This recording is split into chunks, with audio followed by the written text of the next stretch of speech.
Love Woodward sports? Love wearing clothes? Then you should be wearing Woodward sports clothes. Check out our full line of merch at woodwardsports.com. Just click on shop. We have all your favorite designs, like Dan Campbell kneecaps, Woodward golf, and of course, our own logoed out merchandise. Men, women, infants, kids, all love Woodward sports. Impress your friends. Impress your boss. Impress your dog. Buy Woodward sports merch today.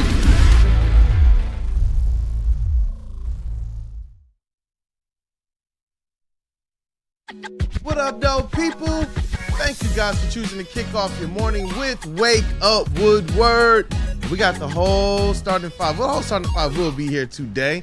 As you guys see, we got Mr. Flannel Sam on the desk. Hey. What up, though, brother? What up?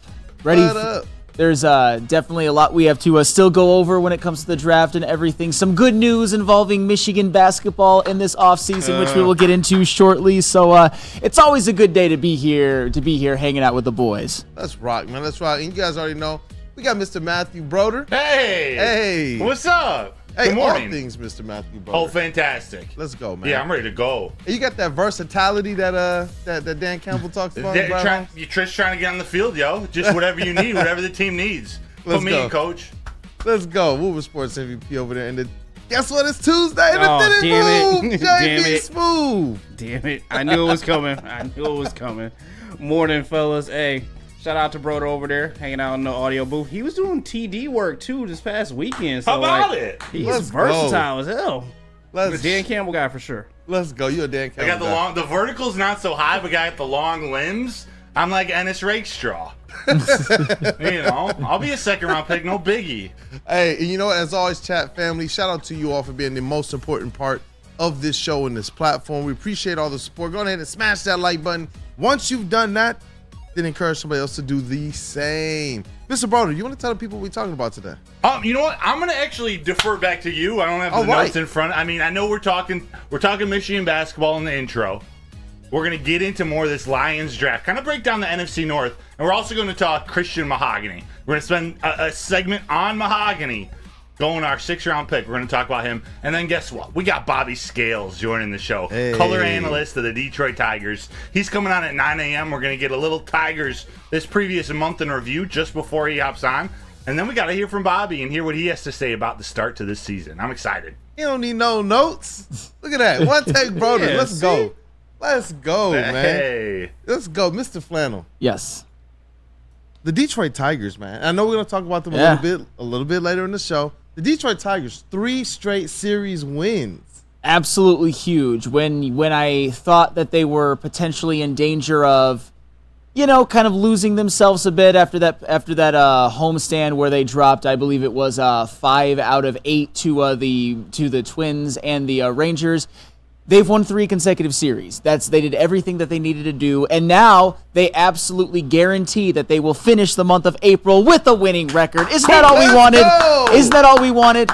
In 2021 and 2023, both seasons, in the months of May through September, they had a winning record. It's just they were undone. They basically lost it before they could even start by having such terrible starts in April. This year, that did not happen. Was the schedule a little easier? Sure it was. Did the Tigers take advantage? Yes, they did. Are they clearly better than those teams, in my opinion, and more set up for future success? Also, yes. So I'm very, very optimistic and excited about the Tigers right now. It's really good to hear you say that, especially that stat about what they were after April the previous 2 years, to know that like all of us say, hey, look, just get off to a hot start, beat the teams you're supposed to beat, and definitely measure up with your division. The Detroit Tigers have done all of that. Absolutely. I'm hoping that this kind of the errors in the fielding, I'm hoping that that's not something that's long-term. With the Detroit Tigers. Hopefully they get that together, but I do believe that these bats, especially as the year goes on, I am a lot more optimistic that they will heat up than I was probably 2 weeks ago. Hey, and some of them are already pretty hot. Yeah. But the Tigers, they do have a game tonight versus the Cardinals. Doubleheader. Oh, I'm sorry. Yeah, a doubleheader tonight. Yeah, so they got rained out. Last night got rained out. Yeah, absolutely. So they got a traditional doubleheader, a 3:40 start, I believe, and then a 7:40 or around those times. They got a doubleheader against the Cardinals. Kenta Maeda, who is scheduled to pitch, he's moving to tomorrow. They have,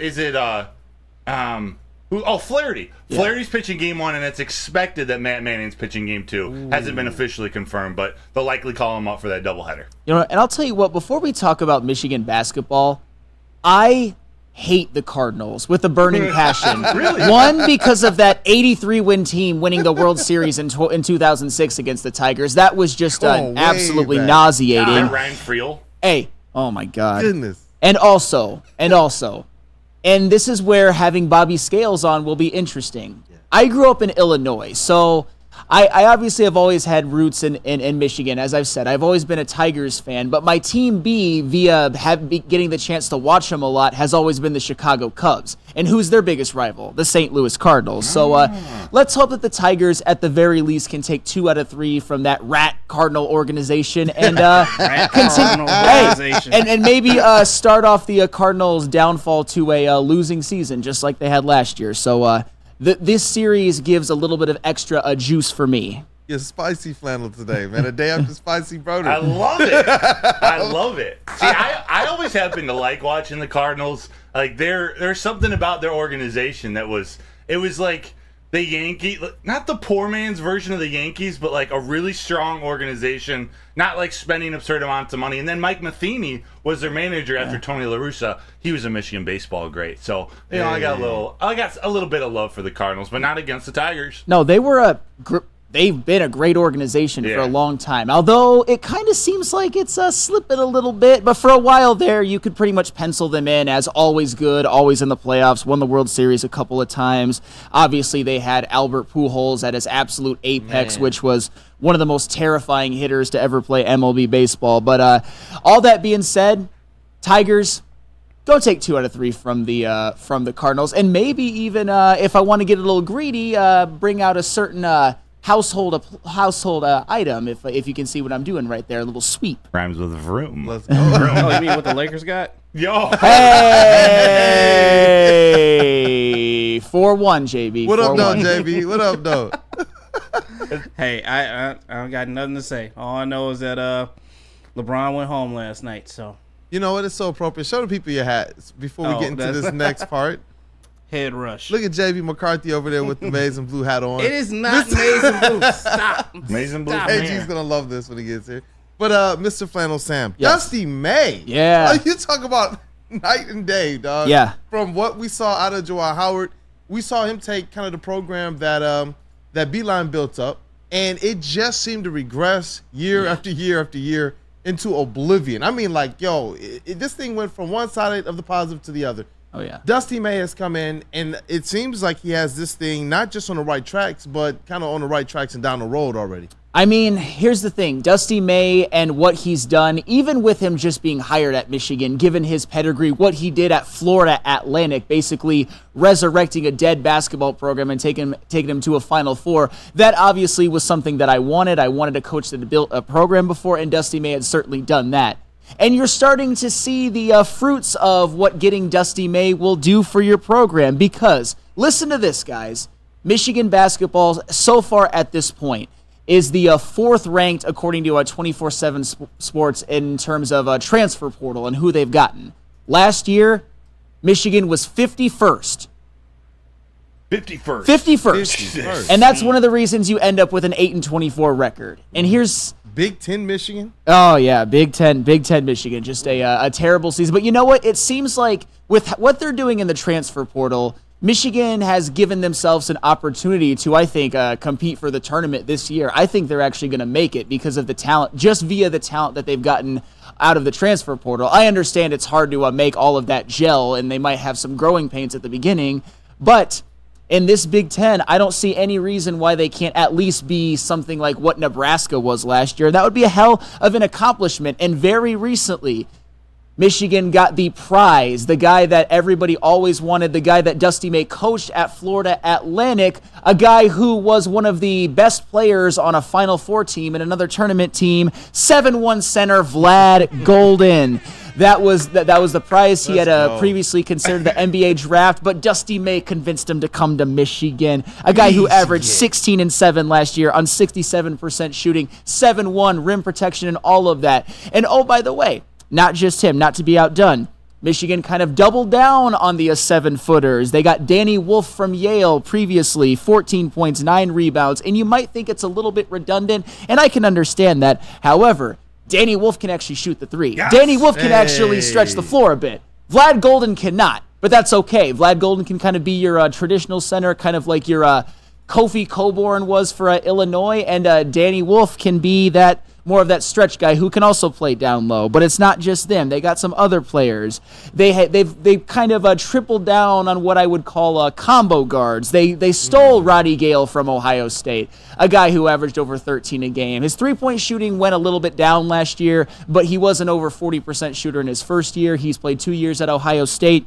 He, like all of the other combo guards, Trey Donaldson and Reuben Jones, can kind of, all of them average at least 3 assists. So they've shown a propensity to distribute, which is something you kind of worry about when you look at this transfer portal class. But I'm not too worried about that given the fact that they all can do it. Trey Donaldson and Reuben Jones, a couple of combo guards, both 40% three-point shooters last year. And a guy that really intrigues me, Sam Walters from Alabama, yes. a 6'10 wing. He didn't get a ton of playing time last year, but he was able to shoot. He shot the three at 39%. He's kind of got that length, that perimeter defender thing, kind of that traditional wing, maybe even taller than that, taller than what a traditional wing is. I certainly like that.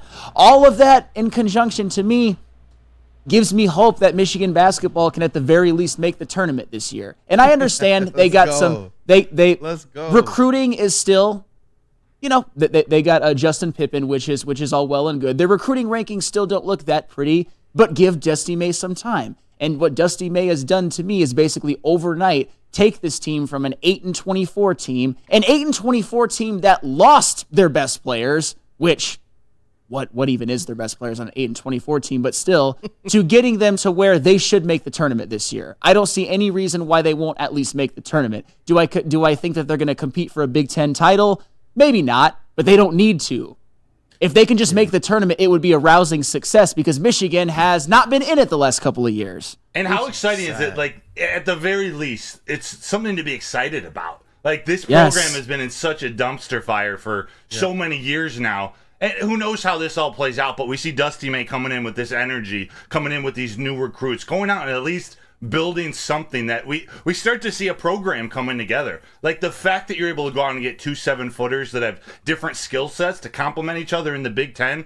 Like the little I know I've been able to jump into Michigan recruiting in the transfer portal, just looking at it holistically like that, that's exciting from a Michigan alum. Like finally have something to look forward to with this team again. It's been years. It's been years. And I like to pick up the combo guards as well. When you look at what he's doing right now, especially getting the experienced players, when you have a combo guard, when things start to break down, especially in crunch time, you have a player that is keyed very, very, I'm telling you, man, mentally there as it relates to making the right play, making the right pass, knowing when to take the shot, having the ability to take that right shot as well.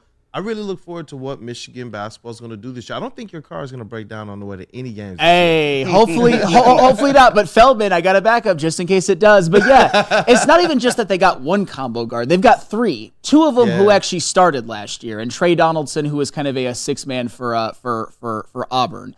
But also, like I said, I like the Sam Walters pickup a lot. You kind of pair him on the wing with Will Shedder, a guy who actually came back to Michigan, who I was thrilled to have back. As a freshman, I wasn't a huge fan, but as a sophomore, he was definitely one of the bright spots. Took a huge leap. So as of right now, I like how this roster is constructed. I suppose if I was worried about anything, it's the fact that they don't have like the Doug McDaniel type point guard, but all of those combo guards that I mentioned can distribute. They can play make. So I'm excited about this team. As you said, Broder, it gives me something to look forward to. I was spite watching Michigan basketball at the end of the year. I was saying, when I wasn't spite watching, I was just I wasn't even checking the score. And when they lost, I would almost just chuckle to myself. And the only time you thought about going to the arena was to boo Juwan Howard. Yes. Yes. I don't think that's going to be happening at all this year. Hey, certainly won't be booing Juwan Howard. He is somewhere else where he belongs. But hopefully no booing of Dusty May at any time during his tenure because hopefully he can bring Michigan basketball back to prominence. Man, everything he's doing is working out. He's done it at Florida Atlantic. Florida Atlantic was a program with no history, just nothing. And Dusty May built it from the ashes. Hey, look, everything he's doing so far looks like it's going to work out. Absolutely. Hey. And if you need to work out, you certainly got to go to Planet Fitness, of course. The best gym that you could possibly ever invest in. You can get all of the amenities, everything that you want for membership starting at only $10 a month, or you can get the black card for $24.99 a month. No business spending $100 on a gym with a rock wall. Shout out Neil Rule for that one.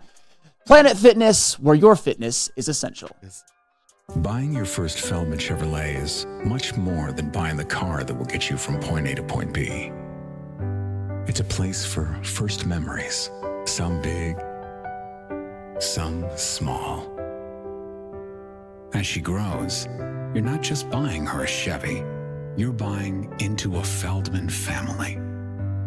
With more than 700,000 vehicles sold, from generation to generation, Feldman just keeps rolling. We are the network for Detroit by Detroiters. Welcome to the Woodward Sports Network. Braylon Edwards here, Premier Pet Supply. Man, just looking around, who's got it better than pets?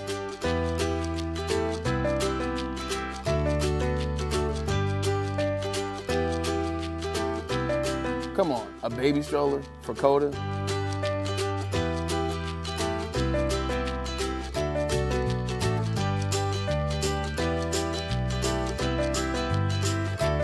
A chef for Lola? Really?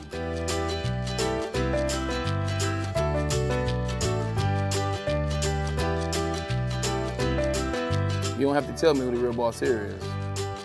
Who's got it better than pets?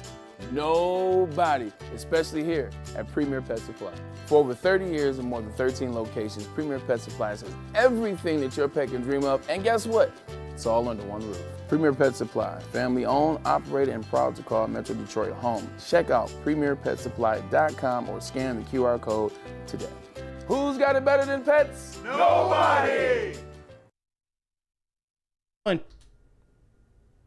The new glorious ice water bubble hash pre-roll now has diamonds in it, everybody. Ooh. Thank you. They are constantly pushing to create the best cannabis experience just for you.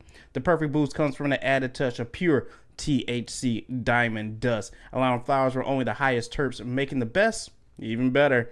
Glorious Cannabis, check them out at your local retailer or always check them out online at gloriouscanna.com. What up, though, people? Welcome back to Wake Up Woodward. We appreciate you guys for kicking off the day with the Woo Crew. Hey, listen, there's been so much support over the last couple days. We appreciate you guys, especially for smashing that like button. We have felt the support. You guys see how happy you've made Mr. Matthew Boder. We're jamming. We're jamming. Let's rock, man. But hey, smash that like button today. Share the stream, post the stream, help out your Woo Crew. We appreciate you guys greatly. But the NFL draft, man, once again, shout out to you people, Detroit, Metro Detroit, everybody from all over the state of Michigan who made sure that this NFL draft weekend was not just a success, but a record-breaking success. Over 775,000 people down at Detroit's NFL draft. It was absolutely electric. It was epic. But we still have some things to talk about as it relates to this draft, and that is the NFC North in comparison to the Detroit Lions. Has that gap been closed? Is there anything that concerns you all about the NFC North draft? The Bears, the Vikings, the Green Bay Packers. Let's see here. Let's rank these things. Man, it's hard for me to give a ranking because you don't know how it's going to play out. But I will say this. When it comes to the Bears and the Vikings, their drafts are similar in a way that they both got who they believe to be their franchise quarterback moving forward with their first pick. And the draft success is almost entirely dependent on if those guys are good. Caleb Williams for the Bears and J.J. McCarthy for the Vikings. Obviously, in this particular draft, the Bears did more, I believe, to support Caleb Williams than the Vikings did to support J.J. McCarthy. With the Bears, they got Caleb Williams, Roma Dunze to really add to a wide receiver room that was already pretty good, especially if you include Cole Kmet. They got themselves an offensive lineman from Yale, that Kyron Amagaji, who I think the Bears have their tackles that are going to be good for the future, but there's questions at guard. Nate Davis was kind of a disaster, and Kyron actually played some guard in college, so maybe that would help. I like the Austin Booker pick as well in the 5th round. I thought that was good value. Give themselves a chance at getting a bookend for Montez Sweat. I certainly like that. I don't know why you draft a punter in the 4th round when you had one that was already pretty decent. So yeah, that draft is all well and good. Broder, I saw what you did about the Minnesota Vikings draft. You certainly don't believe in that. And as I said before, the Vikings, they didn't really do anything to support J.J. McCarthy. However, I think they already got a pretty decent support system with Brian O'Neill, Christian Darrisaw at tackle, Justin Jefferson for now, Jordan Addison, T.J. Hawkinson, Aaron Jones.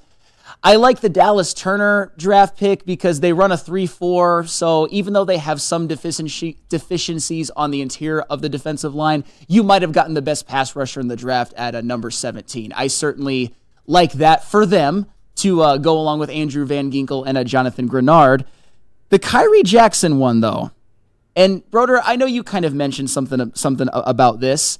It seems like good value. However, the Minnesota Vikings have just kind of continued drafting later round corners. You know, they've kind of got a logjam in it. They got Andrew Booth. They got Mekhi Blackman. They got a Caleb Evans. They got a couple of veterans in a Byron Murphy and a Shaquille Griffin.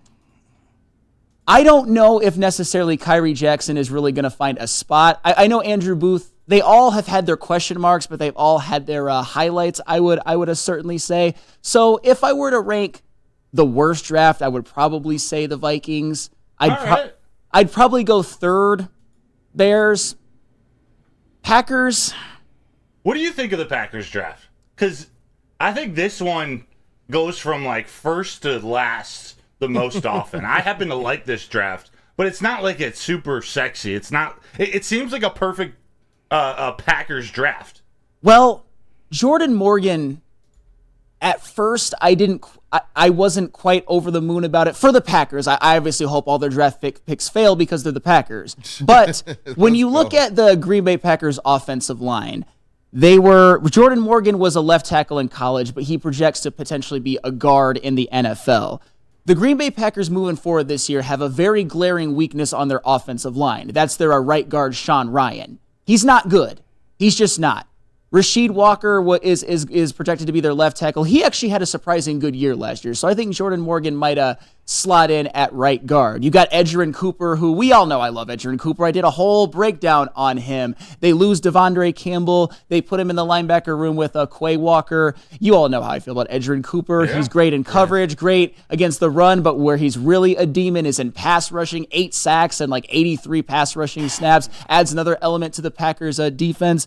Javon Bullard might be the best coverage safety in this draft. And there was another one. They had a weakness. Anthony Johnson Jr. was slated to be their starter going into this year. He was a rookie 7th rounder last year who did some all right things, but if you have an opportunity to get a Javon Bullard who gave up a 34 passer rating, 0 touchdowns, 2 picks when targeted, 14 completions on 26 attempts, had some versatility in the slot, box, and deep, I certainly thought that was a good one for them to pair with Xavier McKinney. And then Marshawn Lloyd as a running back.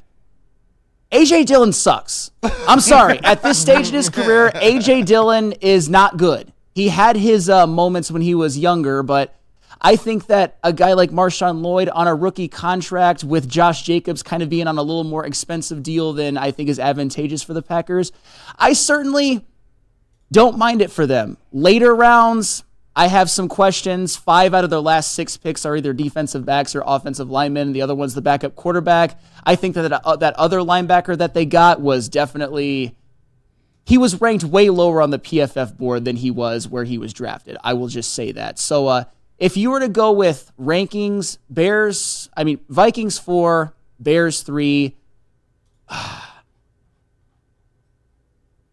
we'll see on the Lions and Packers. I think either of them could end up being the winner from this draft, because even the Lions, I have a few questions about their 4th round picks. I think their 4th round picks are kind of extreme outliers. You picked a guy from British Columbia who played in the Canadian College Football Conference where they've only had 15 players drafted. A Canuck? Yes. And then Sione Vaki. I like the pick as a safety, When you hear they want to use him more as like a running back and in special teams, that's where I'm kind of like, all right, but Sione Vaki, I'll give him this. He was a true two-way player. He was a monster on a per-touch basis offensively last year.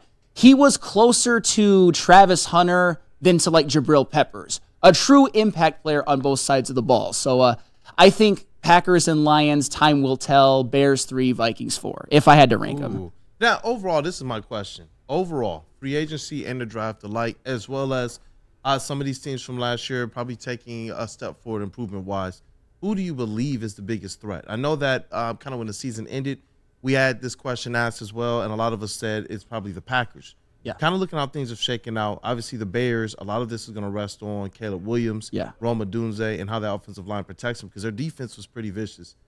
You know, so who do you believe out of everything you've seen now is the potential biggest threat to the Lions? I think it's the Packers still. And I think it has a lot to do with you still don't know about Caleb Williams and J.J. McCarthy. I think they're both going to be good. I think they both have situations that are more on the advantageous side for rookie quarterbacks. But Jordan Love, he's proven. They had some deficiencies that I think they shored up with Jordan Morgan maybe starting over Sean Ryan. They lost Devondre Campbell. They got Edgerrin Cooper. They had Anthony Johnson Jr. slated as their starting safety. They got Javon Bullard, who I think is the best cover safety in the entire draft, along with Xavier McKinney in free agency, Josh Jacobs as well, Marshawn Lloyd. I think the Packers, they already made the playoffs last year. They have a proven quarterback. They've got a pretty damn good roster. I would say the Packers still, but I think every team is going to improve to an extent. It might not always show on the wins and loss, but this is going to be a damn good division. Yeah. I mean, it's short up to be that way last year as well. Yeah. I know that to start the season, there were a lot more fans who were optimistic about what we would do in the NFC North than what we would do in the NFL overall. Sure. And then we saw that division was actually a little bit tougher than anybody really was giving it credit for. Almost got 3 teams into the playoffs. So, bro, I got to ask you as well, with everything you've seen between the draft and the free agency, is it still the Packers that you believe are that biggest threat to the Lions? I believe so. I think they have the most complete team, most complete roster. The Bears are a wild card because it all rides on Caleb Williams. Like, and it's hard if you want to grade their draft too. Like, what happens if Caleb Williams is a bust? Then this is one of the worst drafts of all time. But if he is what we expect him to be, or what some expect him to be, or at least just like a fraction of that, they've got weapons to compete. But one of the things that's not been addressed by any of these teams, which is the Lions' strength, is the interior of the offensive and defensive lines. Like, you look at Minnesota, I love their tackles, but one of my favorite additions this offseason was Aaron Jones. Like, getting Aaron Jones in that run game, especially drafting J.J. McCarthy, you gotta be able to run in between the tackles. You gotta have a team like the Rams where Blake Corum goes out to L.A. and he's got this wall of just 3 beasts at center and both guards. I don't see any of the 3 teams in the NFC North doing that. Jordan Morgan, I'd like that pick too because he's such a good run blocker at this stage in his career. He's got to improve in pass block. But that, combined with the addition of Josh Jacobs and Marshawn Lloyd, they can get back to that run game, that Packers run game, and then A.J. Dillon can be that goal line back if he even touches the field. So I do believe it's the Packers. Yeah, definitely. But you know what? You said something really, really important as well. With the Detroit Lions, just kind of looking at what they didn't just go and say, you know what, we have a need on the defensive line or on the offensive line. They went and they made kind of parts of their team overall that were really, really elite that much better, the run stopping as well as the offensive line. And they went and they made huge additions on both sides of the ball as it relates to beefing up their lines. In the trenches, I don't know. When I look across the landscape of things, obviously I do believe that the Packers are going to be the biggest threat to the Detroit Lions in the NFC North. But just looking at it, biggest threat to me doesn't necessarily mean that they're even going to really make it a challenge. I'm just looking at everything that Brad Holmes continues to do, and I really, really like what he's done to push kind of their best parts of this team that much higher up the chain. Yeah, we could see a lot of 3-3 teams in the NFC North. Like, there could be some serious splits this season. And I got to shout out Bill Thomason from Twitter, who pointed out he remembers watching the 1981 San Francisco 49ers. And I did some research, and he pointed this out to me. In the first 3 rounds, they drafted 3 defensive backs. They drafted Ronnie Lott in the first round, Eric Wright out of Missouri in the second round, and then Carlton Williams, a safety, out of Pittsburgh in the third round. They were all starters on that team. and went on to win the Super Bowl the next year. They had a glaring need in the secondary, and they just decided to revamp it all in the draft, starting with Ronnie Lott. So from a Lions perspective, I'm excited. Hopefully Terrion Arnold and Ennis Rakestraw can be those dudes. And the last thing on the Minnesota Vikings topic, like J.J. McCarthy and Dallas Turner could end up being the two best picks in this draft, but I don't believe it because I think it is a downgrade from their starters at those positions last year. And I think they gave up the farm to go get them. They mortgaged their future. And it seemed like, let me make sure I pronounce his name right, Kwesi Adolfo-Mensah. We know he loves mock drafts, right? He admitted he likes to prep with mock Good drafts. job, by the way, with that name. It feels like he was going on PFF and he was just like adding 2025 draft picks until it turned green and the trade would go through. They have 3 picks next year, a first and 2 fifths, or a second and 2 fifths. That's my reason why I don't like their draft. The other ones got players to prove too. Oh yeah. And that's the thing. They're going to need both of those guys to be really good. Say what you want about Kirk Cousins. He was a very good quarterback for this team, and now he's gone. Danielle Hunter was their best pass rusher. I actually think that both J.J. McCarthy and Dallas Turner are more talented than both of the guys that they replace, so to speak. However, it's very, very hard to ask somebody, even as a young quarterback, even as a first rounder, to have a Kirk Cousins-like career. That's how good his regular season numbers have been. And even when it comes to Dallas Turner and Danielle Hunter has multiple double-digit sack seasons. Do I think Dallas Turner could get that? Most certainly. He's arguably the best pass rusher in this draft, but you don't know that. And this year, it's unlikely that either of them are as good as Dallas as Danielle Hunter and Kirk Cousins were last year. Yeah. It's going to be interesting to see. Hey, KG, man, you got anything on this? Out of everything that you've seen so far, out of the draft, out of free agency, what team do you believe poses the biggest threat to the Detroit Lions in 2024? And do you really think it's going to be that big of a threat? Well, it's definitely still the Packers. They're the next team up. I wasn't super impressed with their draft, but when you look at just what they've added and how Jordan Love has come along, it's definitely the Packers without a doubt. So Chicago, they're coming up the rear as well. We still got to see what Caleb Williams is going to do with that receiving core and the talent that they have, but it's the Packers to me. Yeah. JB, what about you, brother? I want to lean the Packers just because we already know what they put out there. We already know the product that they put out there. But I think another one that concerns me a little bit more has got to be the Bears. Even though Caleb Williams is a rookie quarterback stepping into this role, this big-time role, you've seen what he can do in college. So it's a little concerning to me just how he's going to adjust in the NFL and how he's going to get along with the rest of these teammates. And I think you're just going to have to wait and see what he can do and if he can play at this NFL level. But it's still a concern of the Bears for me. But as of right now, proven talent, give me the Packers. Yeah, definitely. It seems like it centers strictly around the fact that the Lions and the Packers probably have the most experience. They do have the most experienced quarterbacks 100%. now in the NFC North. The Bears and the Vikings, though, if there are two teams that have still found ways to get things done without quarterbacks that they fully believe in or trust in or can depend on, even with Cousins, he would be there, they would look good, and then he would get injured. And then the backup would step in and then find some type of way to will these teams. We saw the Bears with Justin Fields the second half of last season definitely turn some things around. So it's not, in my opinion, it's not a crapshoot by any measure, any means in the NFC North. I just do believe that the Lions stand head and shoulders above all the rest of these teams. And that's also fair. Yeah, definitely. Hey, Lions, best in the NFC North, right? I can also tell you guys where you can get the best for your pets. Where? Ooh. Premier Pet Supply, Mr. Matthew Broder. It's hands down Michigan's best pet store. They have over same prices and all the conveniences of the online and big box retailers, with one major difference. They have over 30 plus years of being family and locally owned. Over 60 brands of food, nutrition experts to help you. Same day, local, curbside, and home delivery. Premier Pet Supply. Give your pet the best at www.premierpetsupply.com. What's good, man? How you doing? What you got for me today? Let's have a look, man. I see the one I want right there. That's the one I'm looking for.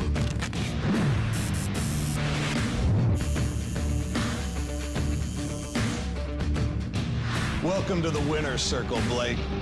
Hey. Figer Law. All we do is win. All we do is win. Love Woodward Sports? Love wearing clothes? Then you should be wearing Woodward Sports clothes. Check out our full line of merch at woodwardsports.com. Just click on shop. We have all your favorite designs, like Dan Campbell kneecaps, Woodward golf, and of course, our own logoed out merchandise. Men, women, infants, kids, all love Woodward Sports. Impress your friends. Impress your boss. Impress your dog. Buy Woodward Sports merch today.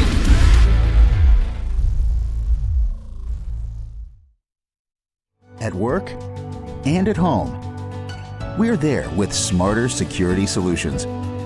Featuring complete automation with customized alerts and more. For over 90 years, we've been the company that's been counted on to protect what matters most, all with personalized service and care. Right now, for a limited time, receive a free video device plus free installation with a new home system. Guardian Alarm. We protect Michigan. After an accident, people need to hire a lawyer more than any other time, so make Feiger Law your first call. Call 1-800-A-WINNER. Their team of trial lawyers will get you the money that you deserve. Feiger Law, as my temporary tattoo that I still have from the draft party says, I still have it. All we do is win. The board here with the ones, including a trick play there by Christian Mahogany on the Wildcat. Get those big fellas some opportunities to score 6. Christian Mahogany can have some fun tonight. The board here with the... Hey, what up, though? Christian Mahogany, that's definitely a Brad Holmes guy. Definitely. Definitely a Dan Campbell guy, too. Yeah, man, showing the versatility out there, man. He can, take the pass, take the run into the end zone. He even got a little bit of acrobatics. Ben Johnson guy, of all he can do on offense. We're talking about versatility. We got ourselves a running back. We just got to make sure he knows how to report. Yeah, right. We do play the Cowboys in Dallas again. Oh my gosh. Just beat the Cowboys. We got to take over that stadium. Take it over. Over Jerry's World. That would be epic. And you know what? If there's a fan base that could do it, Detroit Lions can, man. One pride, all grit. Let's go. Well, welcome back, people. Thank you for supporting Wake Up Woodward. We appreciate you guys greatly. Smash that like button. Once you have, then encourage somebody else to do the same. But I need you all to tell me, how big of a steal was Christian Mahogany? Well, Christian Mahogany was, at least when you look at, and I know people, PFF isn't the Bible or anything like that, but the PFF big board had Christian Mahogany ranked number 106 on their overall big board and ranking all prospects. The Lions got him at 210 in the 6th round, which crazy. Pretty much when you ask any expert who does this for a living, just as like a draft analyst, everyone will tell you that the Lions got a steal in Christian Mahogany, and I happen to agree. Christian Mahogany last season and during his time at Boston College always proved to be a damn good run blocker, both in gap schemes and zone schemes. He pulls, he's got a mean streak. All of that is all well and good, and we know that that's going to be something that the Lions definitely value, given their rushing attack. They want to keep it moving, keep the line moving, keep the strength. But also, an underrated part about his game last season, 422 pass block snaps, 0 sacks, 0 hits allowed. But yet I hear about how he has issues with pass blocking. And I get it. He's got some athleticism deficiencies, and he's not a perfect prospect by any means. That's why even at his ceiling, he was like a 4th-round prospect. But still, when I watch him play, when I watch some highlights, I see him shuffling his feet okay. I see him basically holding defensive linemen where they are. And here's the reality, and we've talked about it before. Wanting to make your strength a strength and continuing that to be a strength is certainly a angle that a lot of us fans, and I think Brad Holmes even had that in mind when kind of orchestrating this draft. I look at a guy like Kevin Zeitler as somebody who is going to be very, very good for this team this year. But he's up there in age. He's on a 1-year contract. Christian Mahogany, a guy who really doesn't have positional versatility, who's just kind of only a guard.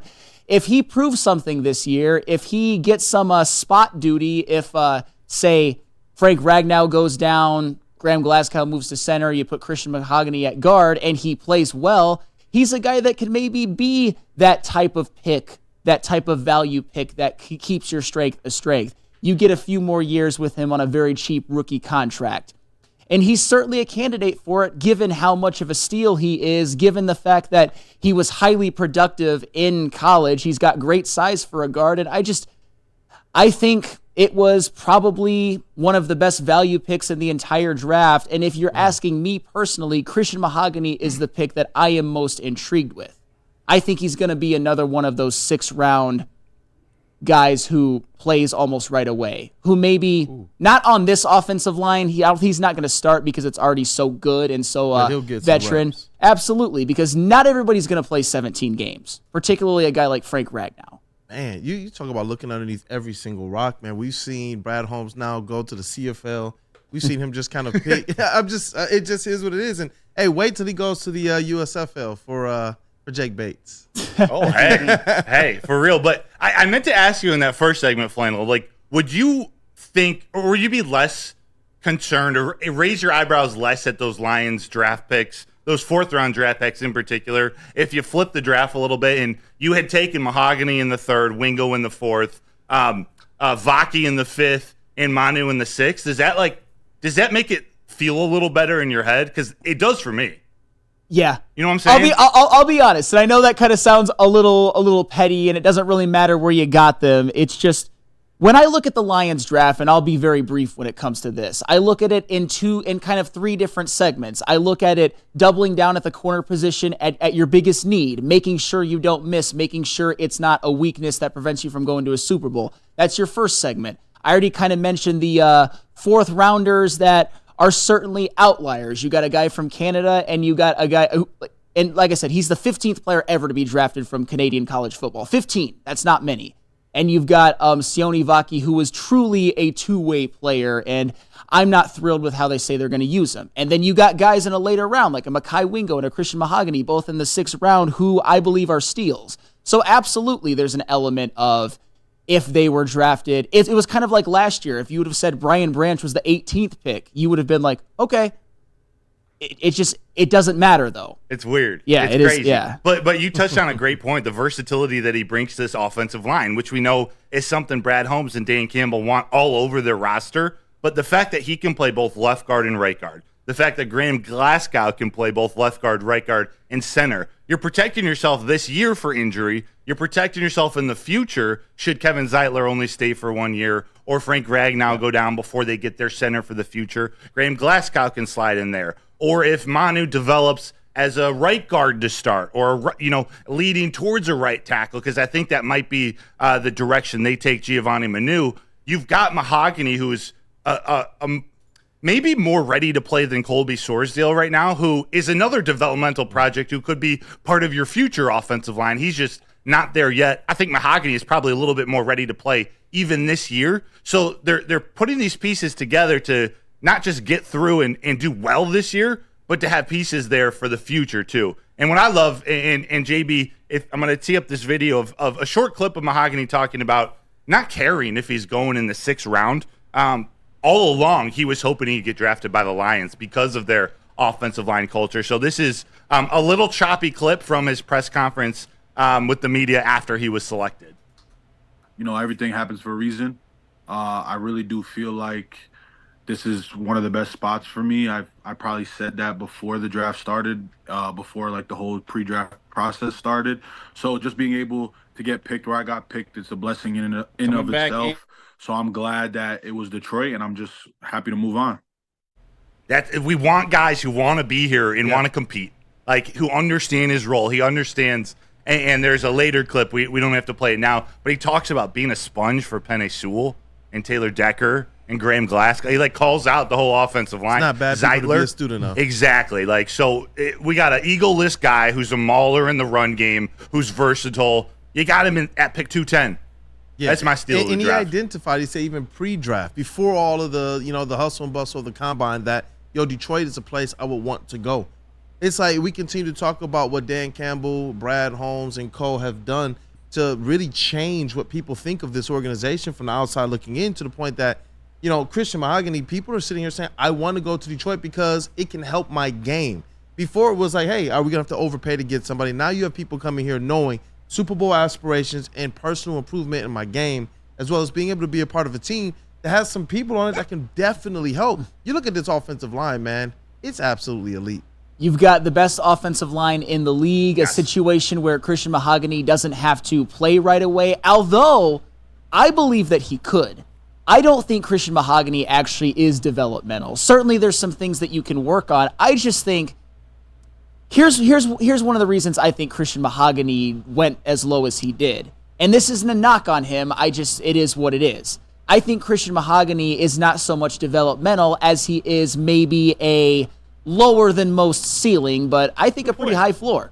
I think he's a guy that could start on other teams. I think he's somebody who could certainly benefit from learning from some veterans like a consummate pro and a Kevin Zeitler, or a Graham Glasgow the same. I mean, Ragnow, Sewell, the best offensive lineman in the entire NFL, Decker. It's just when I really put it out there, when I really say it out loud, all that the Lions already have on their offensive line, it just makes me smile even more and makes me realize again how phenomenal it is, but also how imperative it is to why they're successful and why maybe keeping their strength a strength and taking some kicks at the can with some pretty damn good prospects could be important to the long-term success of this team. Keep this offensive line dominant. Keep this offensive line dominant, because some of these guys that they have right now might not be here in a couple of years. That's where Christian Mahogany could slide right in. I thought that was a great point. I thought that was a great point. And one of my favorite moves or sort of themes for this offseason, they still have all their backups. And although Yodi and Sorsdale and Skipper, like I don't actually want to say Skipper's not the right fit. Mahogany can still take his time to learn or develop whatever he needs to develop. Having a backup unit, especially on the offensive line, that understands Ben Johnson's offense, understand Hank Fraley's offense, that just gives you some comfort knowing that those guys should be getting a little bit better than they were last year. And as long as Mahogany continues to develop, Sorsdale continues to develop, then you have the wild card in Manu, who is maybe 2-3 years out. They have the makings of something special for the next, 5, 6, 7, 8 years. Yeah, definitely. And I love it, man. Keeping the elite groups elite. And not just that. It's not like, okay, the Lions are known for this, and it's just this kind of one special quality or trait. Now all of a sudden they're able to do this potentially with the defensive backfield, the defensive line, the offensive line, and quarterback, realistically. Hey. I'm hoping that the wide receivers this year with J-Mo kind of step into that era as well. There's a lot of potential there. But I guess we will see. The one thing I'm very comfortable with is what Brad Holmes is able to do as it relates to improving this team.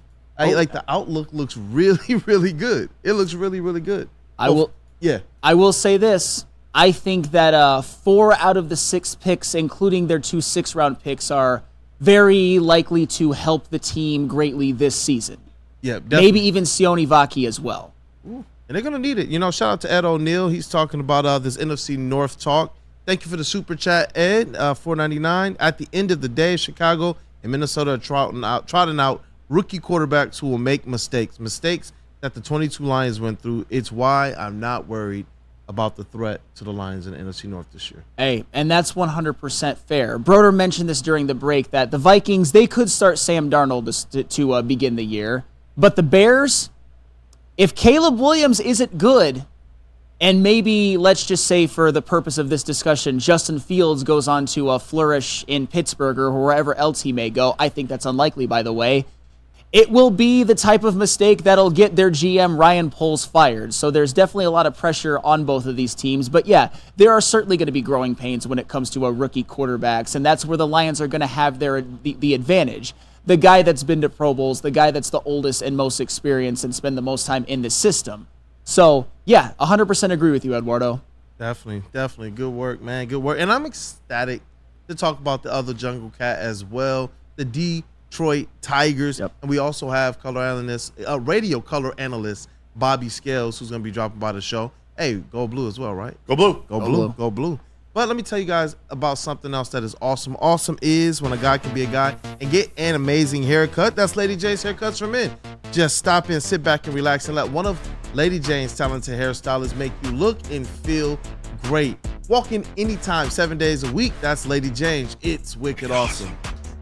Where's the most convenient place to get that big fitness energy? It's Planet Fitness. Join today for just $1 down, $10 a month. With over 2,400 locations and equipment for every workout, you can get in, get energized, and get going. And with free fitness training and most clubs open 24 hours, everyone belongs in the judgment-free zone. So join today for $1 down, $10 a month, no commitment, cancel anytime. And with the first pick in the 2024 Media Draft, Detroit selects Woodward Sports. Thank you for making us the #1 digital network in Detroit. Come to any Lady Jane's Haircuts for Men and claim your throne for a king's treatment from one of our talented stylists. Open 7 days a week, walk in anytime. Just get to a Lady Jane's today and receive a precision haircut, scalp massage, hot lather neck shave, and a hot towel treatment. A haircut should not be a chore. It should be an experience. And that's exactly what Lady Jane's has to offer. Open 7 days a week, walk-ins are always welcome. There's always a location near you. Lady Jane's Haircuts for Men, it's wicked awesome. Visit Dispo Dispensary today for deals too good to miss. Meet a team that curates an unbelievable atmosphere and shopping experience. Try the freshest inventory from Michigan's largest variety of products. Come through our stores or order on Dispo Dash today. Dispo Dispensary, disposhops.com, your local cannabis plug.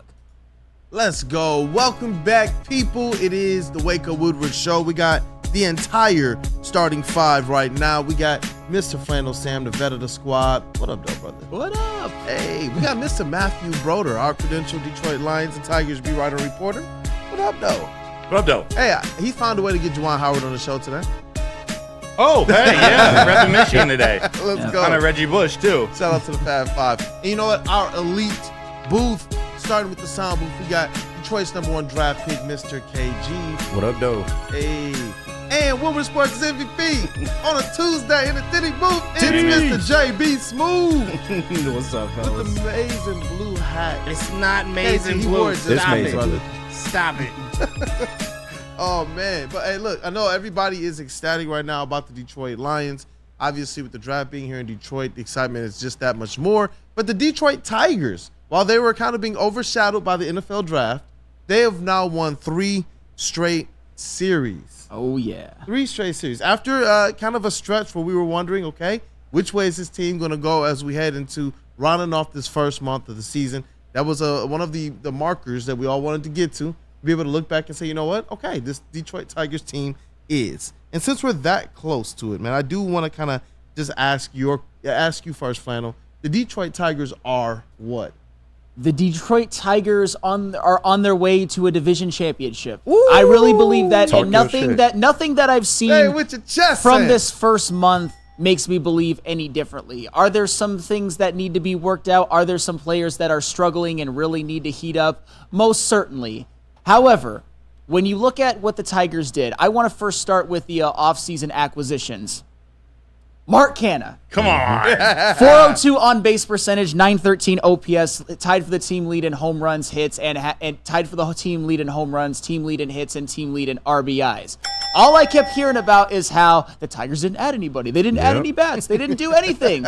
I tried to tell y'all, and I'm not trying to be victory lap guy. I tried to tell y'all. But Mark Canha is that money ball, get on base type of player. He's shown that throughout his entire career, and he's doing that even better than any other time of his career with the Tigers. And, of course, Shelby Miller, another offseason acquisition, who has been absolutely great coming out of the bullpen. Doesn't have an ERA of 0 anymore, but still very, very good. You look at Riley Green, I think he's taken that leap into potential stardom. He's got a 383 on base percentage, 842 OPS, 5 home runs. He's been their best position player. You look at Tarek Skubal. Tarek Skubal's the best pitcher in baseball. Hard stop. He is the best pitcher in baseball, the clear Cy Young favorite to me in the American League. But what about Casey Mize? Casey Mize has had a damn good year, an ERA slightly over 3. And the Tigers are undefeated in Casey Mize starts, by the way. A little tidbit, 5-0. Wow. And, of course, yeah. Let's rock. Absolutely. And, of course, you got to go to their bullpen, which has given up some more runs as of late. They're no longer this kind of unimpenetrable bullpen, but I believe in their talent. I believe, and guys like Alex Lang and Joey Wentz have even kind of pitched above themselves. I believe in Tyler Holton and and Jason Foley as their closer, obviously, Shelby Miller. I believe in this bullpen. If there's something that I think is the glaring, I would say, deficiency of this team right now, it's torque, Colt Keith, and Parker Meadows. Yeah. Spencer Torkelson sucks right now. I hate to say it. It's been an entire month of the season. He has an OPS under 600, an on-base percentage under 300, no home runs. Colt Keith and Parker Meadows, maybe we want to give some of those at-bats back. I'm just saying for now. I understand. I'm just saying for now. Maybe Wimseel Perez, although has been nice. Hey, I'm just being fair. But however, all of that has resulted in a 16-12 start, which we would have all signed on the dotted line for coming into the year in the month of April. So everything's fine, I think, right now. I do believe Spencer Torkelson will be better. I don't know if he'll ever be that superstar, but he'll be better this year than what he's shown so far in the first month. And a lot of the guys that the Tigers needed to step up and have big years have done just that.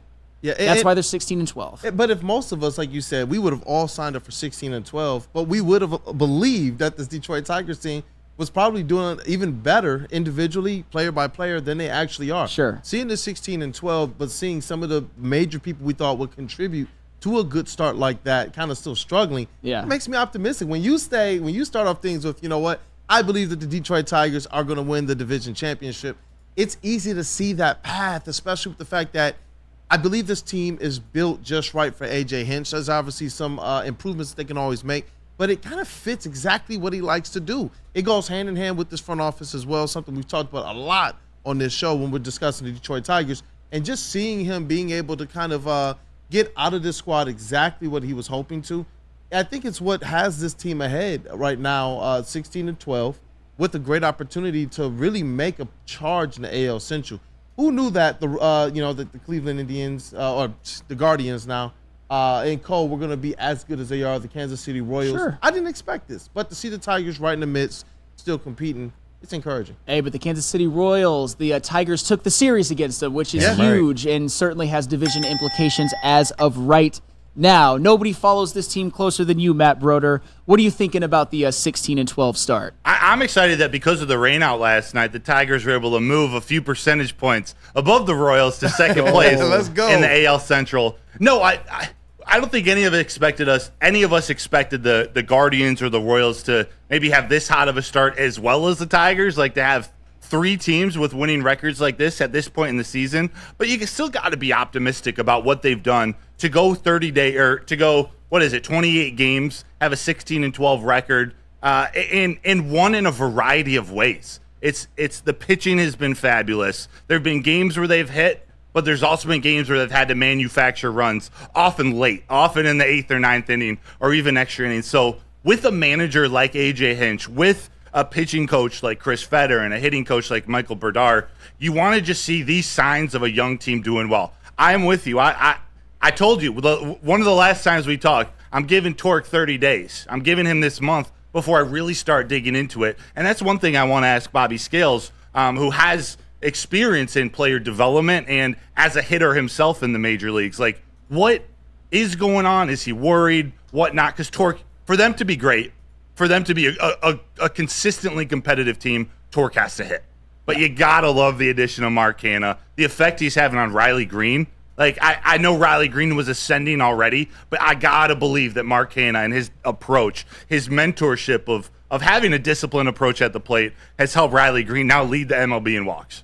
Yep, Mark Canha is basically the I would say the byproduct of the more nuanced understanding of what a prospect and a player is. And I understand that I sound just like Jonah Hill and Brad Pitt from Moneyball right now. But it's all well and good. It's all well and good because Mark Canha, all he does is get on base, and he's provided a power element that besides for himself and Riley Green has kind of been lacking from the Detroit Tigers, particularly Spencer Torkelson, the guy that many of us, and myself included, expected him to lead the Tigers in home runs. KG, what up? 16-12 Tigers. What are your thoughts? I just want to state for the record, I guarantee they would be above 500 at the end of April. Facts. So there it is. But It's been the pitching. Obviously, that's the greatest strength of this team, but there's also been contributions all across the board, man. You got to give a shout out to the depth on this team. Winsell Perez, Buddy Kennedy stepping in, getting big at-bats for this team. There were questions about third base. Andy Ibanez has been solid there. Hopefully he comes back healthy. But Gio Urshela was also another great move. You were talking about the signings. Kerry Carpenter, a lot of people had questions about him. He stepped up this year. So this team, they're in the mix, man. And that's all you could have really asked for this early in the season, just based off of the starts that they've given us in the past. I see a lot of potential with this team. I do still think they will win the Central, but they need to clean some things up. Now, the offense is starting to come around a little bit, but of course, torque is the biggest topic of conversation right now. I don't feel like this will last forever. He will break through. You can tell he's kind of pressing a little bit, but the offense is starting to come around. They need to clean up some things defensively. As of late, they've been really sloppy defensively. If they can clean that up, man, I don't see why they don't continue to win. They're resilient and they continue to find ways to win, and that's all you want. Let's go. You know, hopefully Torque finds that drive so that he can help to push the Tigers offense just that much over the cliff, man. We need that. We need this AL Central title. But if he can't find that drive, you want to tell him somewhere he can? We got Les Stanford or Feldman. We got something. We got Swiss. We got Swiss Insurance. Absolutely. Swiss. Hey, Swiss Insurance. You want the good news or do you want the bad news? Oh, that's you, Kool-Aid. Go. You know what? Go right ahead. Yeah, that's on me. With the first pick in the 2024 draft, Detroit picks Swiss Insurance Group. Woodward Sports and Detroit's top pick for your insurance need. Keep your current provider honest and price out Swiss today. Go to SwissINS.com or call Mark today at 313-530-1698. Hi, my diamonds. It's Crystal with an X. You want to get hot and perfect like me? Here's my super easy routine. Drink at least a gallon of water before you wake up. Attach a weight to everything in your house. Hello? Sell your car and just sprint everywhere. Scream when you exhale. Don't follow Crystal with an X. Do your own thing at Planet Fitness with tons of equipment and free fitness training in our clean and spacious clubs. Join now for just $10 a month and cancel anytime. The most talked about Detroit media by other Detroit media, and we love it. It's the Woodward Sports Network.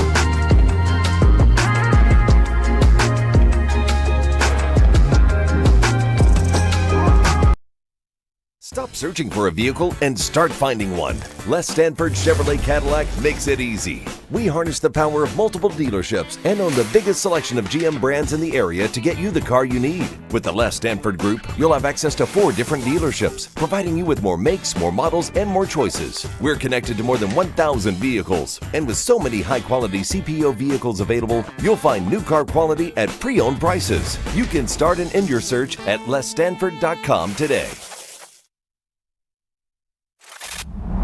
Love Woodward Sports? Love wearing clothes? Then you should be wearing Woodward Sports clothes. Check out our full line of merch at woodwardsports.com. Just click on Shop. We have all your favorite designs, like Dan Campbell kneecaps, Woodward Golf, and of course, our own logoed out merchandise. Men, women, infants, kids, all love Woodward Sports. Impress your friends. Impress your boss. Impress your dog. Buy Woodward Sports merch today.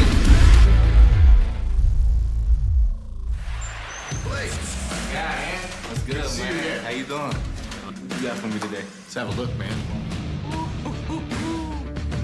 I see the one I want right there. That's the one I'm looking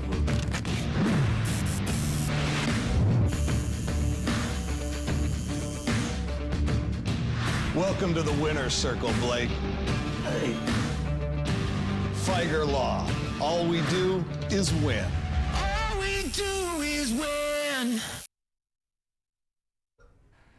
Hey, you guys, are you tired of wearing that same old Detroit sports merch? Yeah. Well, it is a new era in sports wearables with amazing designs, the ultimate apparel, and the ultimate swag. Check out woodwardsports.com. Click on that shop tab. We have everything out there, and we are dropping new designs every single week. And I got to show you this latest one that we've got out here. Making history, baby. The world record in Detroit for the draft. We just put these t-shirts out as well. They're also on hoodies. Be a part of history. Go to woodwardsports.com. Order one of these. You know what? You got to buy one for your friend as well, too, because you know they want to support the record-breaking history that was made here in Detroit over the past weekend. So go to woodwardsports.com. Click on that shop tab. Get swagged out. And you know what? Buy a couple for your friends. Let's go. Let's go. You know, I really want that Detroit signed shirt. Pass. I might get two and get one to JB as well. Pass. Hard pass, huh? Hey, but welcome back, people. Thank you guys for choosing to support the Wake Up Woodward show. And kicking off your morning with the crew, we got the entire starting five here. Smash that like button to support. And once you've done so, encourage somebody else to do the same. But right now, we have a special guest on the line. It is... Hey, you know what? Let's do this. Let's do this. Mr. Matthew Broder, let's rock. So let's rock, Mr. Matthew Broder. We got to introduce you to Bobby Scales, who is the color analyst for the Tigers, alongside Dan Dickerson on the radio. Bobby Scales was a second baseman and a utility man for the University of Michigan baseball team, MVP and co-captain of the 1999 Big Ten tournament winning team, and a 99 All-American. He was drafted by the Padres and played for a few major league teams, but was called up and got his first major league hit as a Chicago Cub. We welcome to the show Bobby Scales. Bobby, how you doing today? Hey. Can you hear us? Because I can't hear you at the moment.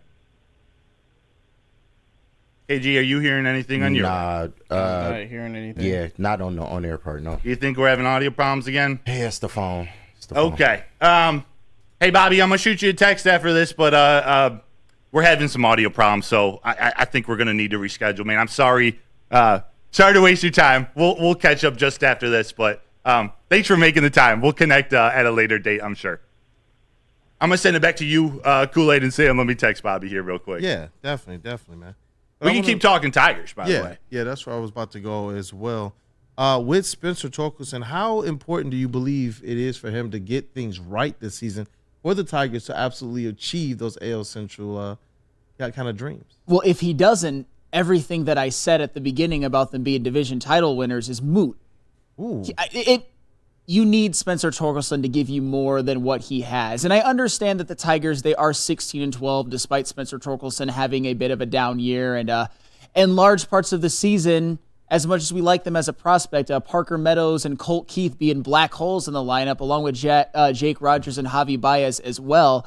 It's just, you're going to need more offense. Obviously, the Tigers situationally in later innings have been phenomenal at times. They've pulled victory from the jaws of defeat several times throughout the year, in large part due to AJ Hinch and his strings he's pulling from managerially, and the fact that you've got some veteran depth pieces like a Matt Vierling who stepped up and came up with some big hits, including the go-ahead home run in Game 2 of the series against Kansas City. Even a Zach McKinstry who's kind of fallen off a little bit himself. Getting a guy like Wimseel Perez to step up, he's been absolutely huge for the Tigers so far this year. But there is just a certain set of expectations when not only you're the number one overall pick, but you're the number one overall pick who has a 30 home run season on his resume. And don't get me wrong, there were some flaws with this 30 home run season, but it's still a 30 home run season. I still think we'd consider last year for Spencer Torkelson a success. However, it's been a rough go for him. I know there were some periods where he's had some hard hit balls that I remember one against, it was one of the afternoon games where he just like smoked one to center field, probably 410 feet, but unfortunately it was Comerica Park in center field. There's been an element of unluck, but he also hasn't had the hard hit rate that he did last year. A lot of weak ground balls, a lot of weak contact, and also Spencer Torkelson, another thing that we often talk about as Tiger fans, which frustrates us to no end, is that when there's a man on third, 1 or 2 outs, and Spencer Torkelson comes up, there's kind of that feeling of we won't score. Yeah. And he's kind of earned that right now. It's not just a narrative right now. He's not playing well. But I do think with his past history, his recent history, even like last year, he will get better. And even if he has a season like he did last year, his on-base percentage and all of that improves to where it even was last year, the Tigers can still win the division. But as he's going right now, no. So I just had a question for you guys. Do you think it's something mechanically with him? Because he seems to be making contact or like decent contact, but he just can't seem to turn it and put it in play. Do you think there's something with his mechanics in general that's causing him to struggle so much? That's a tough one. Probably.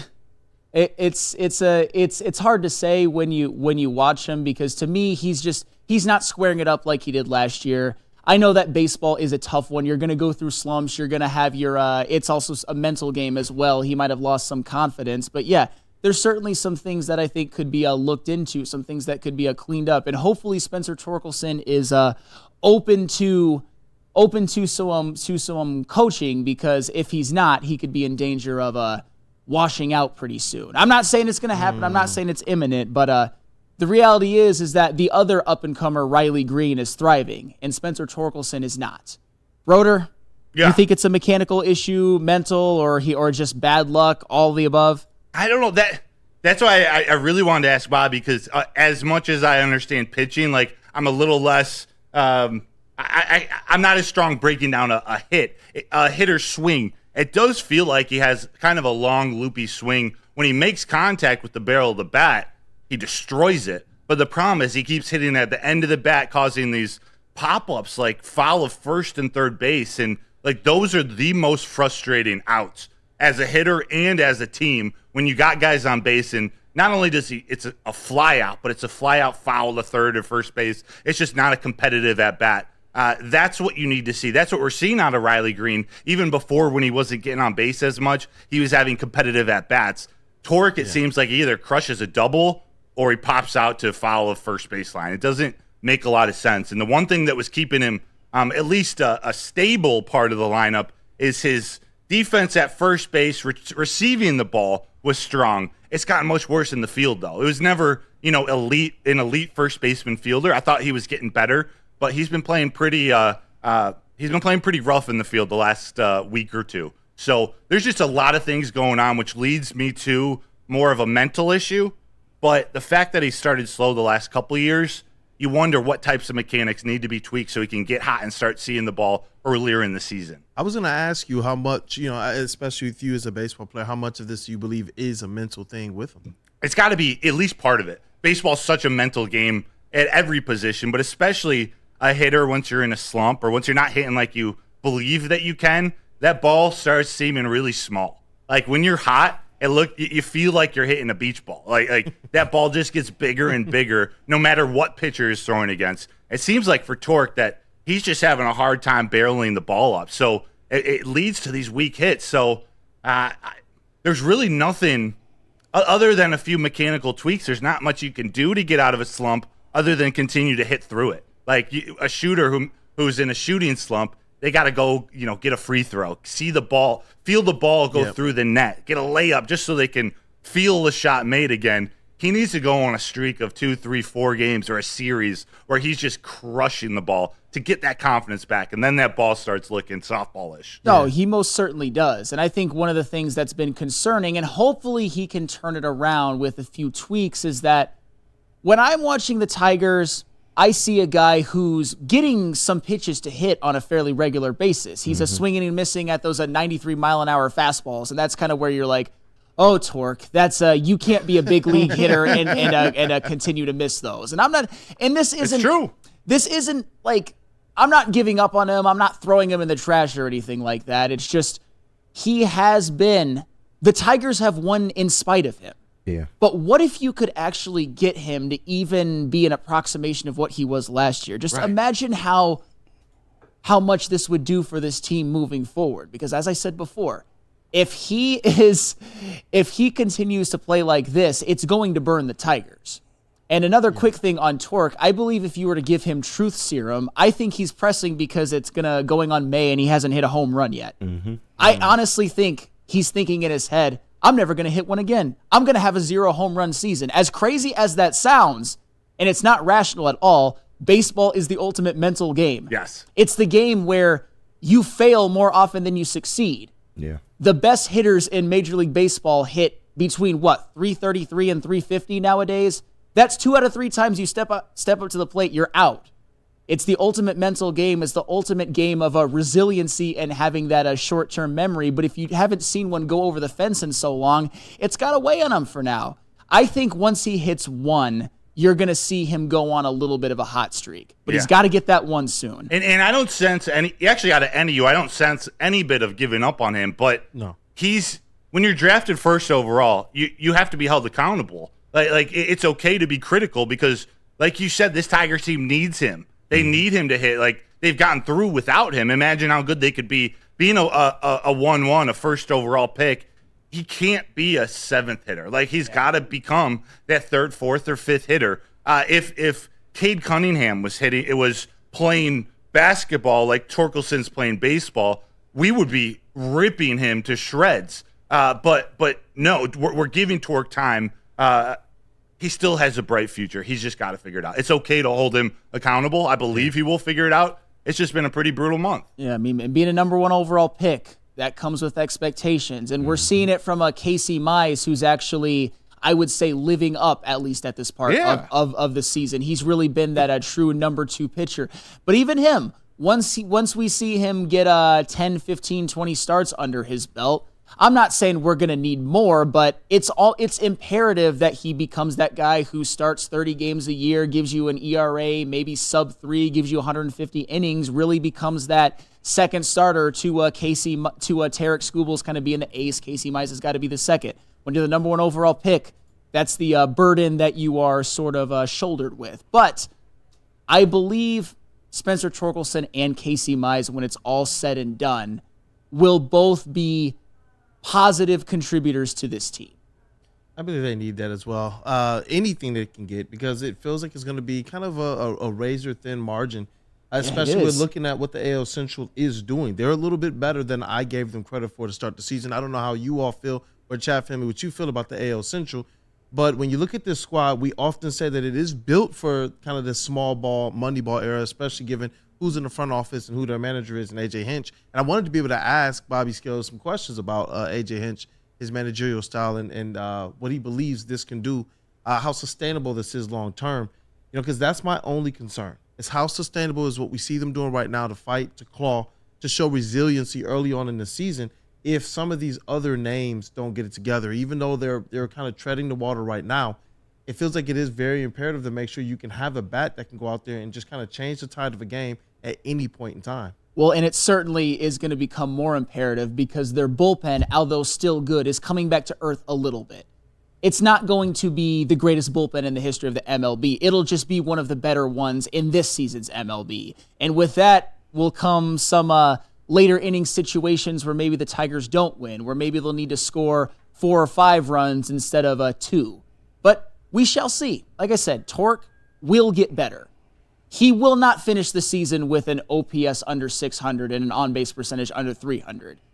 I will personally guarantee that. Man. I don't know that's not a high bar, but that just shows how that just can't happen and won't happen. Yeah, but you know what? I am glad that they do have A.J. Hinch. You talk about a manager who's shown that he can kind of the way that he manages, I believe that is perfect for the way that this Detroit Tigers team is made up, especially for trying to minimize some of their deficiencies as well. I just wonder how long is he going to be able to make that kind of happen before this type of stuff catches up to them. Hopefully we don't have to deal with that and Torque gets it together. Absolutely. And if you want to get it together in terms of buying a new car, you go to Les Stanford, of course. What happens when you run a great business for over 50 years? You expand and offer more products to more people. This is exactly what Les Stanford did by adding Les Stanford Buick GMC. The same great service that customers have come to know and trust on Woodward Avenue just south of 9 Mile. Check out Les Stanford in Dearborn today at lesstanford.com. Les Stanford Chevrolet. Together, let's drive. Good, man. How you doing? What you got for me today? Let's have a look, man. I see the one I want right there. That's the one I'm looking for.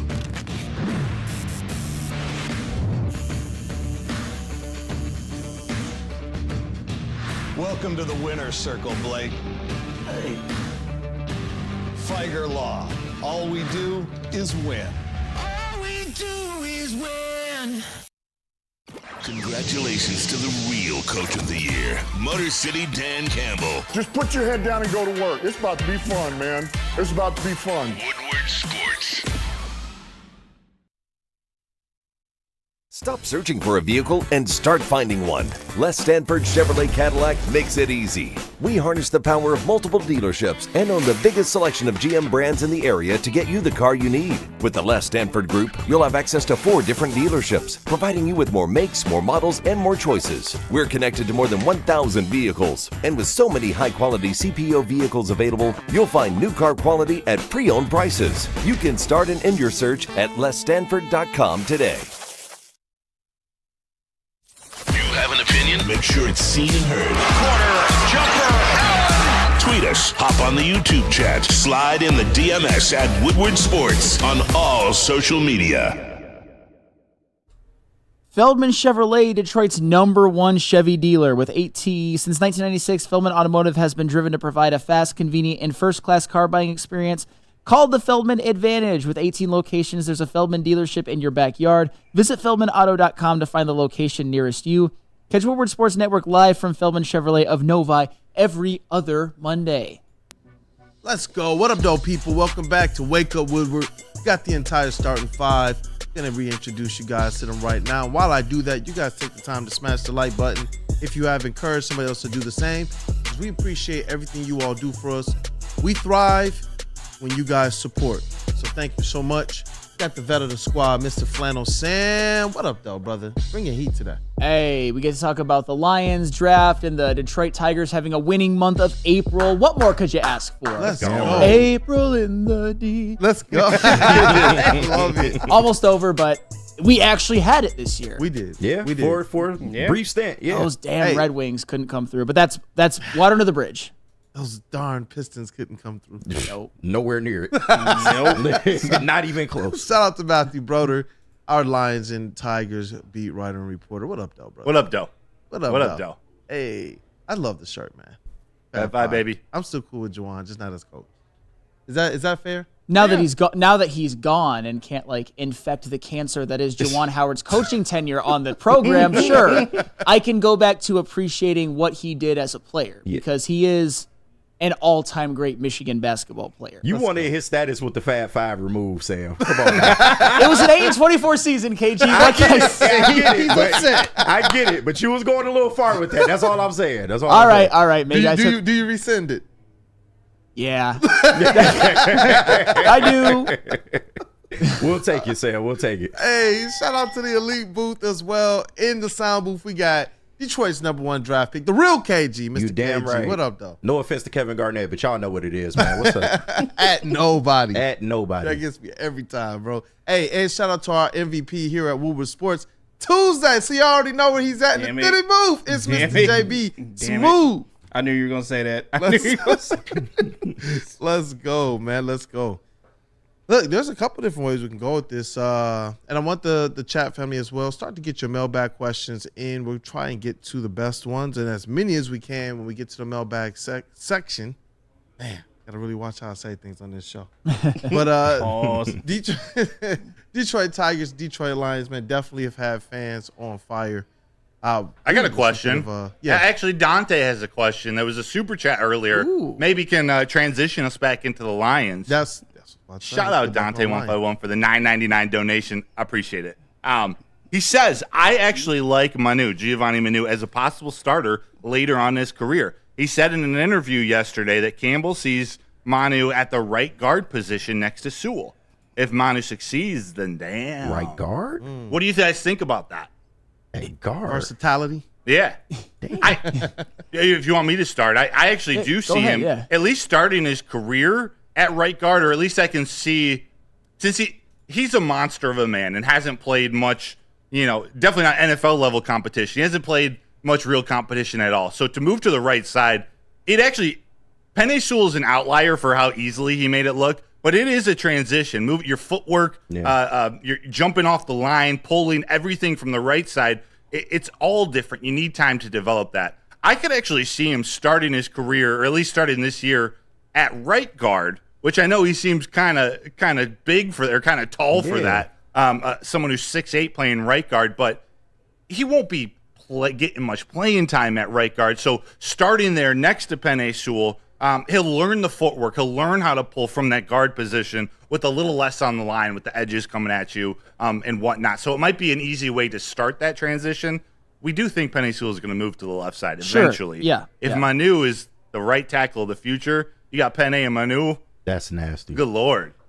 I mean, Giovanni Manu is the dictionary definition of a developmental prospect. He's the guy that's the Brad Holmes equity pick. If another Lions GM would have made this pick, I'd be like, what are you doing getting this guy from Canada? However, I will say this. He's got elite size, elite strength, athleticism off the charts, at least when it comes to his measurables. And I mentioned this on Big D Energy yesterday. If you've had a chance to watch some of his highlights from University of British Columbia, he does look like Penei Sewell out there, going up against Canadians and all of them, like manhandling the Canadians. However, at least seeing him dominate that level of competition, it does give me some, I would say, optimism. There's nothing technique-wise or athleticism-wise that looks really super off or anything like that. Guys who play college football in Canada don't generally make the NBA. It's NFL. There's a big difference between playing at a small NCAA university and playing in Canada. But he certainly has the upside, I believe, to maybe become a long-term option as a starting right tackle. And if you want to maybe try him out at guard, I'm not an O-line expert per se, but I kind of feel like the tackle to guard transition is one that is made often and could be seamless. And working with it with Hank Fraley and learning from behind the best offensive line in football, he's under a good system and situation to develop as a developmental prospect. So it wouldn't shock me at all if he becomes a starter in a couple of years and is kind of one of the starting O-linemen of the future. He's got the talent to do so. Hey, shout out Rake in the chat. He says he's going to tell D-Mac that Sam said Canadians are weak. It's something about saying, oh, he manhandled Canadians while you're wearing a flannel. It's just something about it. 15 guys have been drafted ever from Canadian college football. 15. Only a couple of them have really made an impact. Akeem Hicks and David Onyemata. That's it. It's not me meaning to like put them down or anything like that, but it is exponentially weaker competition than anything even FCS prospects are facing. It just is. Yeah. Maybe saying manhandling Canadians was a little bit of a poor choice of words. My point is that Giovanni Manu looked to, he was the biggest, the fastest, the strongest in terms of like O-line. He was manhandling the defensive lineman. He was. And I just highlighting that it wasn't the best competition. Definitely. But with Brad Holmes, he kind of gave himself the luxury. We talked about whatever he wanted to do in this draft. He gave himself that luxury to be able to do it and to be able to know, hey, look, we can set ourselves up to go after some high potential, high ceiling players. I think that's one of those keys to the longevity that he wants to have. I don't think it's just making the right picks at the top of the draft, but obviously what you could do in the later rounds, as well as making sure that you can have a shot or have a chance to get some of those high potential guys, those guys in rounds 4, 5, 6 that can play like a first or a second rounder. That's what it seemed like he was targeting when you look at a player like that, especially with kind of the measurables and the hope of the skill set that he brings to the table. I know people, listen, these Canadians this year, man, they have high hopes for people like Manu and for Matthew Betts. Hey, and Quantez Stickers, I believe, got drafted as well. Yeah. Or the Jets. Yes, but Canadian football is where you go when you can't make the NFL. That's all. And college is different. And I don't hate Giovanni Manu as a prospect. I'm just saying that it is very, very developmental. Detroit Dabber 313, somebody who I disagree with more often than I agree with, comes with something funny. He was playing against Degrassi kids. Whatever it takes. No, I'm gonna get you through. Man, seeing Drake as Jimmy Brooks in a wheelchair just makes me sad, man. Just makes me sad. He got shot in the bathroom. That shit was crazy. It was terrible. Oh, man. Nice little digression there, but Oh my. Just a fan. Does Sam hate all things Canadian? Poutine, Manu, D-Mac. First off, I don't hate D-Mac. D-Mac's a friend. I do dislike poutine. Wait, whoa. I don't like it. I don't like cheese curds. How are you hating on poutine? I don't like cheese curds and gravy on. I'm not a big dairy person. I don't like cheese curds and gravy on fries. Maybe I'm crazy. A lot of gravy. But that's all well and good. Hey, and Chuck Brewer, talent is talent. Do you trust Brad or not? Can't pick and choose. Of course I do. That's why I said because it's Brad Holmes, I'm going to let it play out. And I also said that I think Giovanni Manu can be a player who potentially starts on this team in a couple of years given his upside. I just think he's a developmental pick. And there's nothing wrong with it. You have your starting offensive line right now. He can be developmental. And it might turn out to be a good pick. Of course I trust Brad Holmes, 100%. That's why I've been overwhelmingly positive about this draft. Not just because some of the players they picked I really liked. It's because it's Brad Holmes making the picks. Mm-hmm. That's exactly what I was about to say. It's something that Brad Holmes has earned. Everything we've seen over the last 3 years between free agency and the draft, not everything's going to be 100%. I don't expect 100%. But I do expect when you call your shot for it to look somewhat similar to what you've called. And for Brad Holmes, it's definitely looked like that. Yep. It definitely has. Mr. KG, what about you, brother? The more and more I look at this guy, the more and more like I feel like he could be the steal of the draft, because when you look at him, he's a freak of nature already. And if you can get his footwork and pass protection up to NFL standards, then you're looking at an absolute monster. I'm intrigued when Broder says they want to maybe start him at right guard. I get that they're probably trying to help him learn that side of the O-line completely. But, man, if a 6'8" right guard, man, just think about that. That's insane. But he definitely has potential down the line. If you can have bookend tackles like a Penei Sewell and then Manu on the ends with that size, I'll be blown away. Seriously. Dope. Hey, and you know what? We got another giveaway that we're going to have to announce as we get a little bit closer to our mailbag. Probably do that after what's trending. And so, look, if you guys want, there's still an opportunity. Go to the socials. Make sure that you participate in the giveaway. We will be announcing a winner at the end of this show. We want to pay some bills real quick? Absolutely. All right. I think that's on, where we at? That's on you, all shows. Yeah, all shows. Hey, listen, people, thank you guys for supporting the Woo Crew. That's Wake Up Woodward every day, Monday through Friday, 8 a.m. to 10 a.m. We got the whole crew. Mr. Flannel Sam, Matt Broder, KG, JB, and your boy Kool-Aid. And after us, it is Big D Energy from 11 to 1 with the 4-time Stanley Cup champion winner and the guardian, the defender of Detroit, Mr. Darren McCarty, alongside the golden voice, Mr. Neil Rule. After that, you got Armani and Edwards with Madge. You got University of Michigan legendary wide receiver and former NFL wide receiver, Mr. Braylon Edwards, alongside Detroit Media King right now, Mr. Ryan Armani, and you paired him up with Mr. Tom Mazaway, the lovable Mazaway, radio legend, man. Shout out to him. After that, you can end your day with that Woodward heavyweights, the big fellas. You guys already know they're bringing you the best breakdowns. They're bringing some laughs. They're bringing you some really, really good interviews. I appreciate everything that they do, as well as appreciating you all for making Woodward Sports the #1 digital sports network. We appreciate you. At work and at home, we're there with smarter security solutions. Featuring complete automation with customized alerts and more. For over 90 years, we've been the company that's been counted on to protect what matters most, all with personalized service and care. Right now, for a limited time, receive a free video device plus free installation with a new home system. Guardian Alarm. We protect Michigan.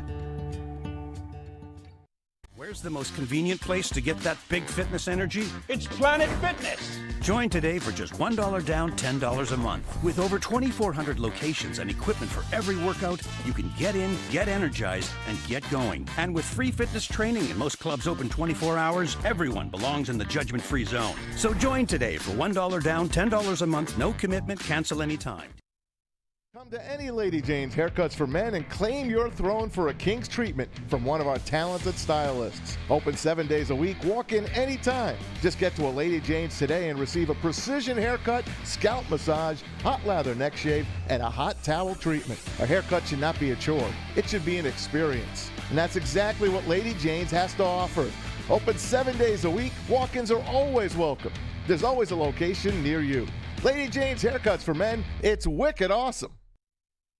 Game is won in the trenches, and our big fellas don't mess around. The Woodward Heavyweights on Woodward Sports.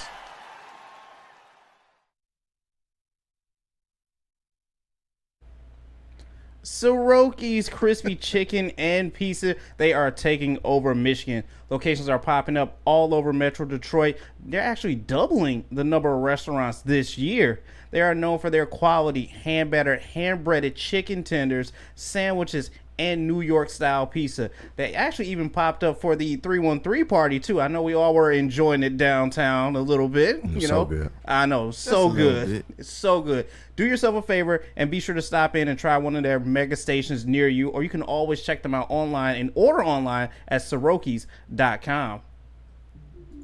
Hey, and let me tell you guys about Guardian Alarm. They offer you customized solutions from real experts. Our professional technicians, they take the time to recommend security and automation solutions specific to your needs. That is 24/7 professional monitoring. Call us anytime, day or night. Know that a Guardian team member will stay on the phone with you as long as needed. It is technology backed by people. Your safety and security, it deserves technology that's been proven to work and people who've been proven to care. Call 1-800-STAY-OUT. Once again, that number is 1-800-STAY-OUT.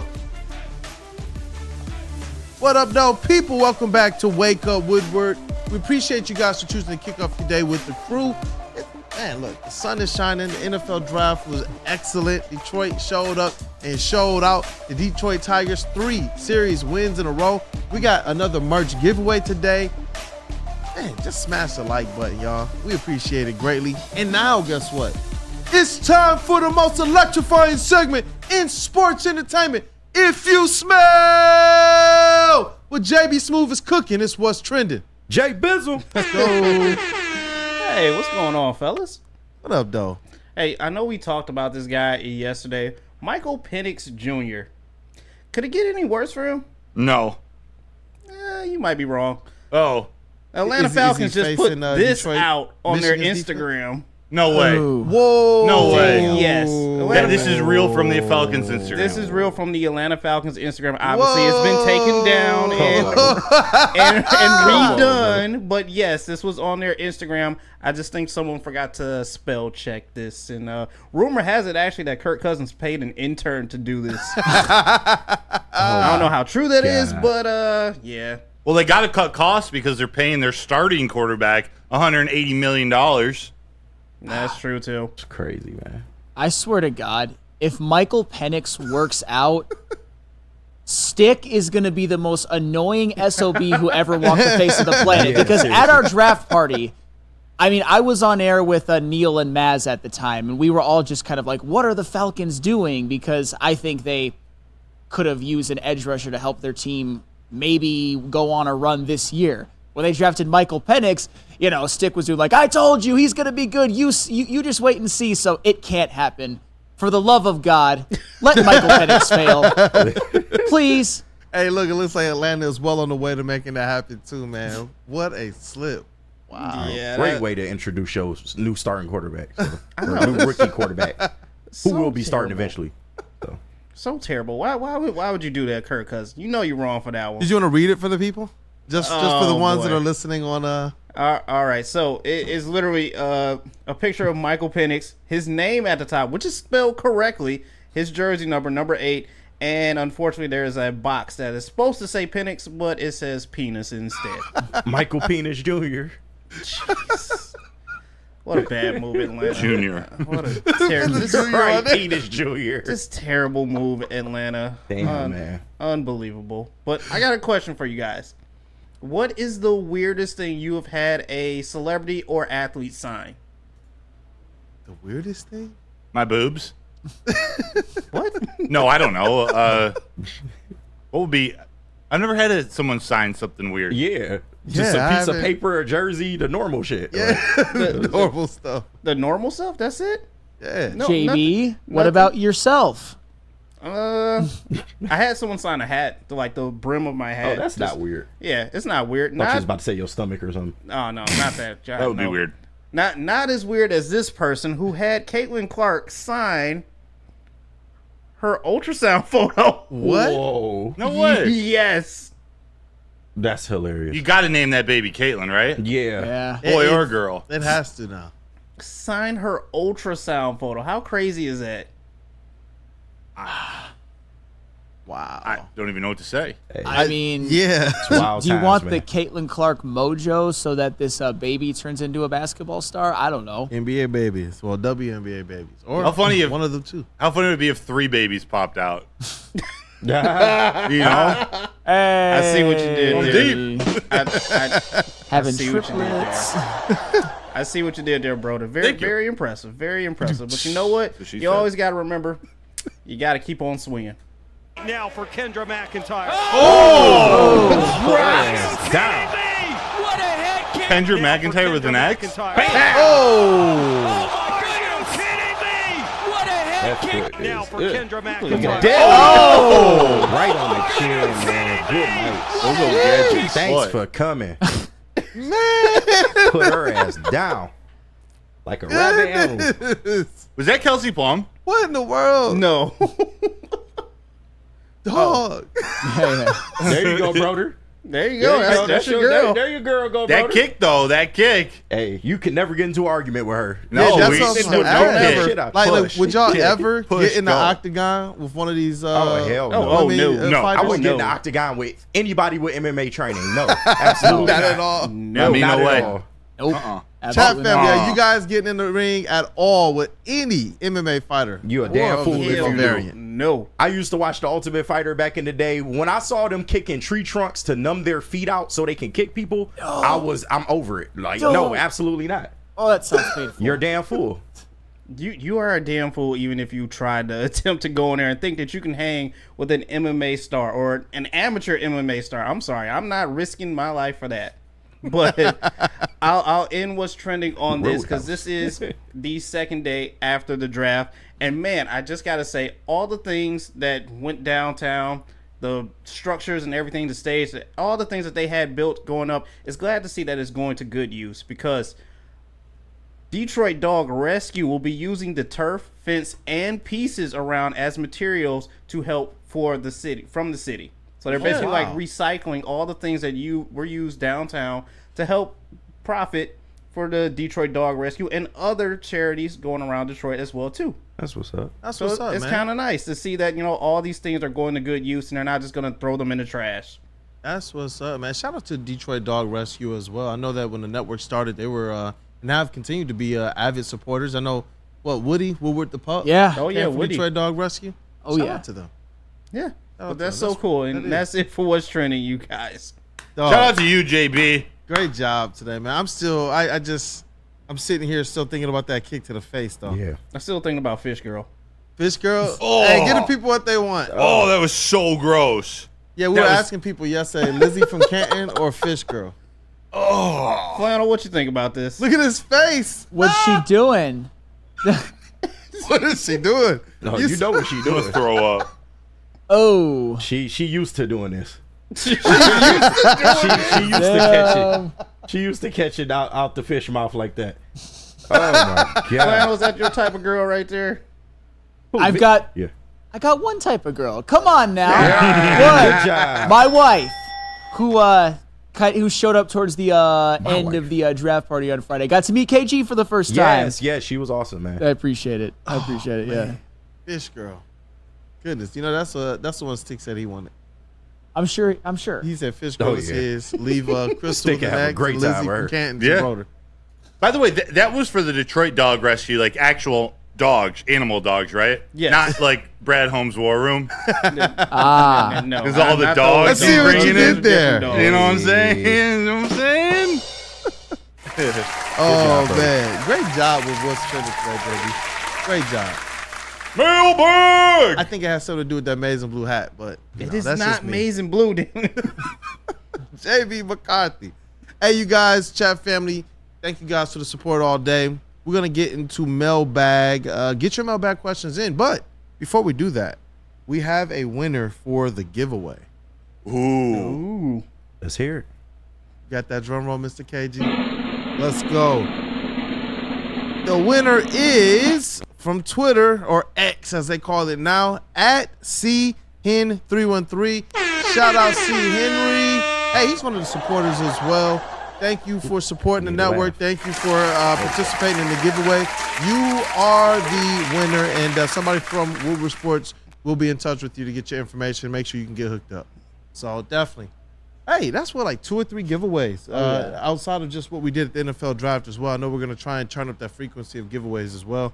Make sure that our chat family is always going home with something, man. So definitely, once again, congratulations, C-Hen313. You are the winner. C-Hen?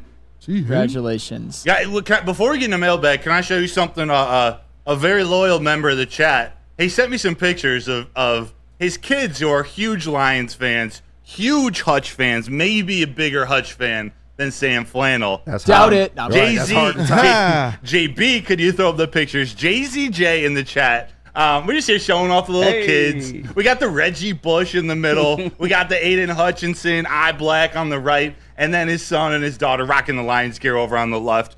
Just thought it was cool to show. We want to highlight you chat members. I hope this can bring JZJ and his kids a little positivity today. I thought they're awesome. Shout out. Awesome, JZJ. JZJ always showing love. Shout out to him. Always showing love. Also, you know who else is showing love? Eric Allen.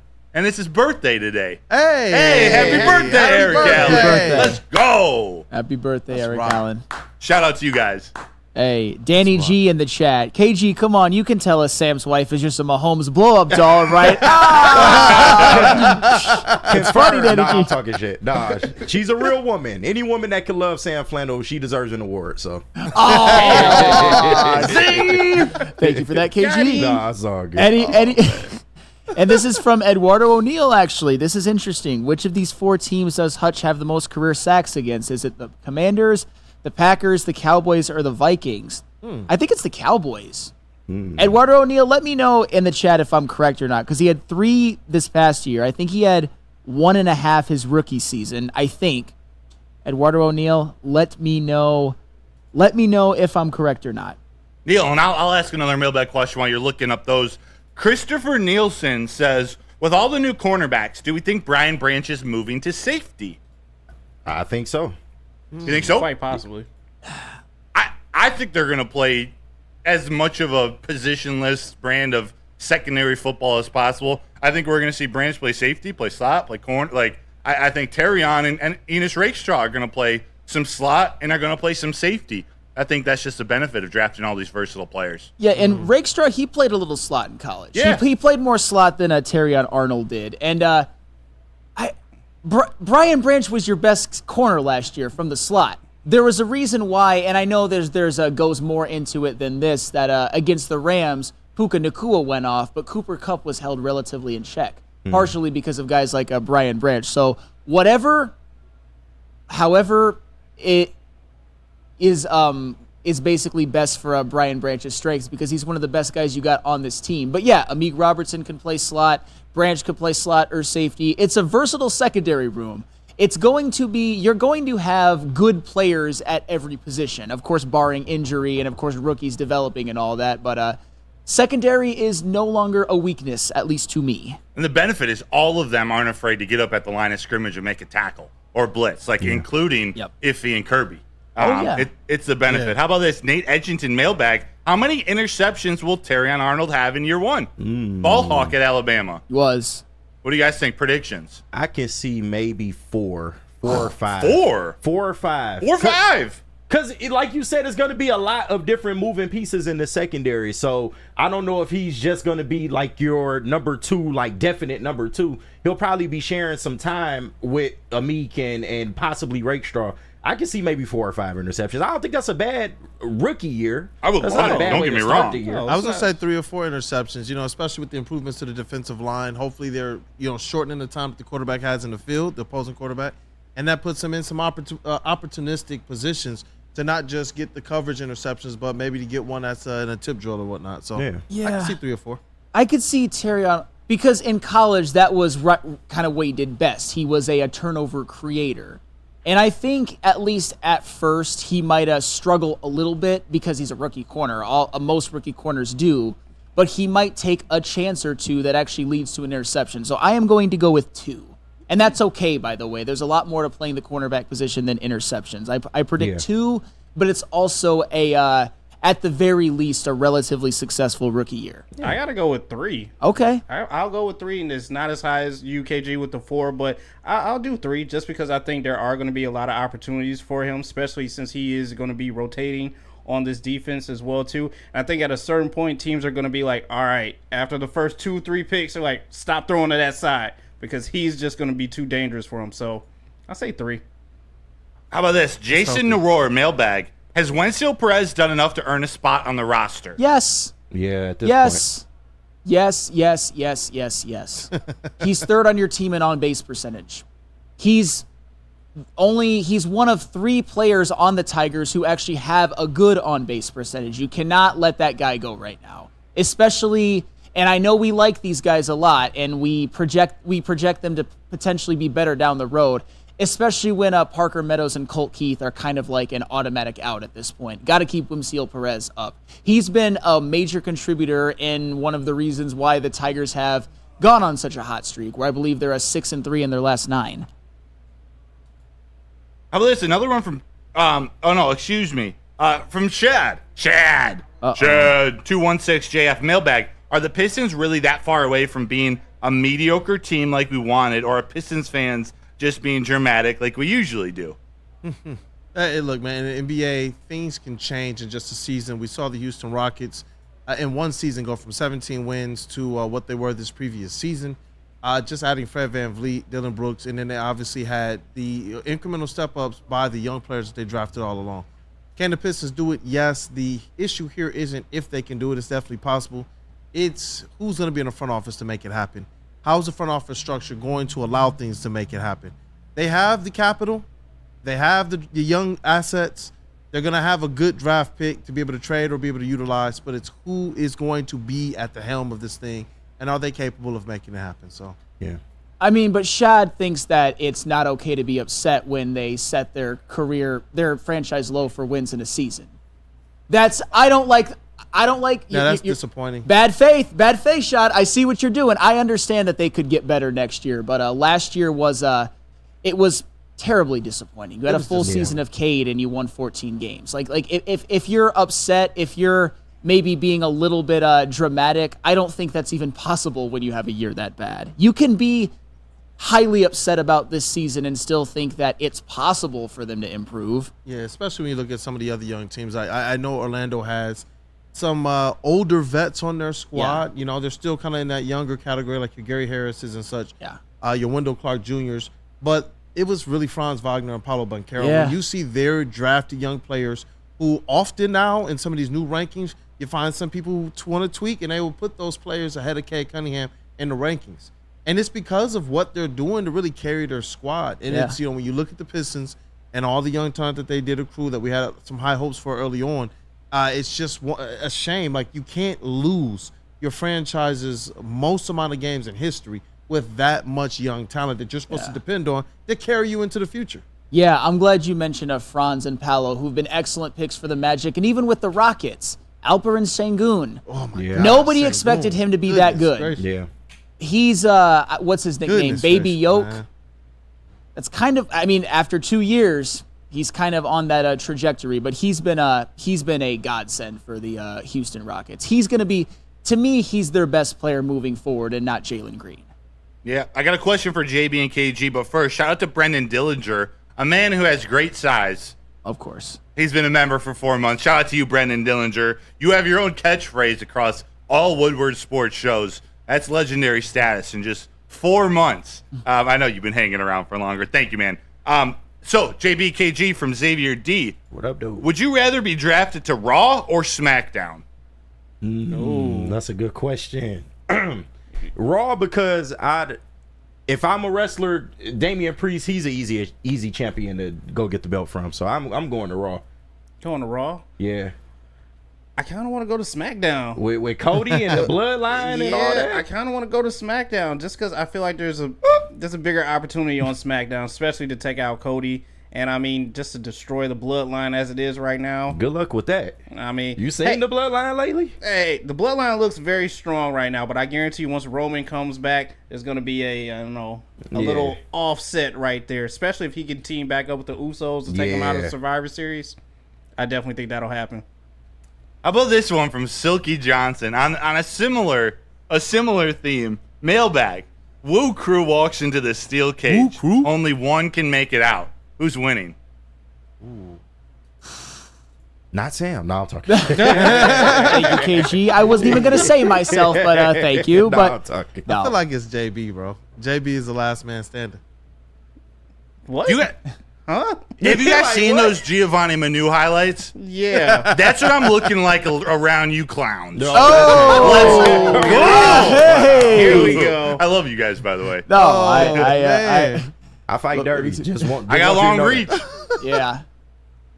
Oh man, I'll be a silent assassin though, man. I won't even reveal the playing card, man. You guys will just find out. I'm like Batman. First of give all, me a little bit of time. Why are we all locked in the cage? Ain't nobody asked that question. Just get to fighting to the death. Like, how did we even get in here? Hey. You guys better be voting for me in the chat. I see you two birds both stoned. Hey, Rack, I'm going flannel because he's a lunatic. I can see. Not a bad idea. I can see how you would think that. However, I would never, and this is me being self-aware, I would never pick myself in any sort of physical activity against former collegiate athletes when I was basically a very, very low-level high school football player. I was on kickoff team. Let's go. Kickoff return team, actually. Hey, Dan Campbell guy. You know what my specialty was? Recovering onside kicks. I had a couple really good practices, and that got me on the field. But let's go. Nice. Let's go. What was the secret to recovering onside kicks? I was born with basically 7 flat 40 speed, but with hands of glue. I wanted to be a tight end in high school, but I was too slow, so I played lineman, which I didn't like, but you know, I'm slow as molasses. I cannot run anybody. It happens. JZJ says KG ain't going out like that. Damn but right. Kool-Aid got that dad strength. No, he do. Yeah, it's true. On the low, and he got the ball head too. You got to watch out for the ball head. Hey, man. bro, that ball fade energy. Right. You already know what it is. It's true. Herb Nash doubled down. KG got that dog in him. Hey. And Rake, you make a good point. College athletics don't matter when your life is on the line. True. When adrenaline kicks in, you get strong. You definitely get strong.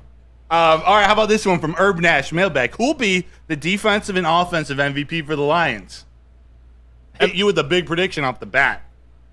God, do I give the most obvious answers of all time? Let me guess, Hutch? Hutch and St. Brown. They're your. I mean, you could say Sewell as well, but you know what? I'll go Hutch and Penei Sewell. Okay. But I kind of am cheating a little bit by going first because I got to pick the easy ones. But I don't really see how defensively, maybe you could say Branch, somebody like that, Aleem, Reed. But Hutch, he's your best player. He's the one that's also going to make the most impact plays, the most splash plays. So give me Hutch and Penei. Final answer. I was actually going to go Brian Branch and Amon-Ra St. Brown. Fair. I really believe that Brian Branch is going to have an electric year. You just made that defensive backfield, that whole secondary room that much better. I believe that now you're in a position to just put Brian Branch wherever you feel he's going to succeed based on what the offense is rolling out there. I'm looking forward to it, man. Branch and Amon-Ra. Fair. KG, What was the question again? My bad. Offensive and defensive MVPs for the Detroit Lions. Ooh, all right. Defensive Hutch, without a doubt. With DJ Reader there, his sack total should absolutely go up. I expect big things from him this year. Offensive, it's tough. J-Mo. I love it. J-Mo, man. Ooh. I love J-Mo, man, because we need to see the leap from him, especially now that he's the definite number 2. We need to see a leap in production from him. I look for J-Mo to have a big year, man. Let's go. Damn it, man. You took mine, too. I'm sorry. I was going with Hutch defensively, obviously. If not him, I definitely would like to see our rookie show out, Terrion Arnold, especially in his rookie season. Yep. But yes, this is a big step up for J-Mo, and I need this to happen, especially in this season. I'm putting a lot of faith in you, man. A lot of faith in you, J-Mo. I need you to step up this season. Come on, man. I got 2 you guys didn't mention. Let's and go. this is, off the cusp predictions. We're not holding any of us to this. I think it's going to be Gibbs. I wanted to say Gibbs. Yeah. I think he's going to see a much bigger role this year. And what about Jack Campbell? Like, with all of these additions surrounding him, he's going to have some clear lanes to that ball. I like it. Like, he might have 130, 140 tackles. Oh, yeah. 100%. I like it. I could see him having the type of leap. I mean, when you look at the Cincinnati Bengals defense, their starting linebacker, Logan Wilson, had over 130 tackles and 4 interceptions. And Jack Campbell projects to be much better than Logan Wilson. So another player that having DJ Reader taking up all the attention will benefit. So I think calling him the potential defensive MVP is a little bit aggressive, but I think most improved is borderline expected.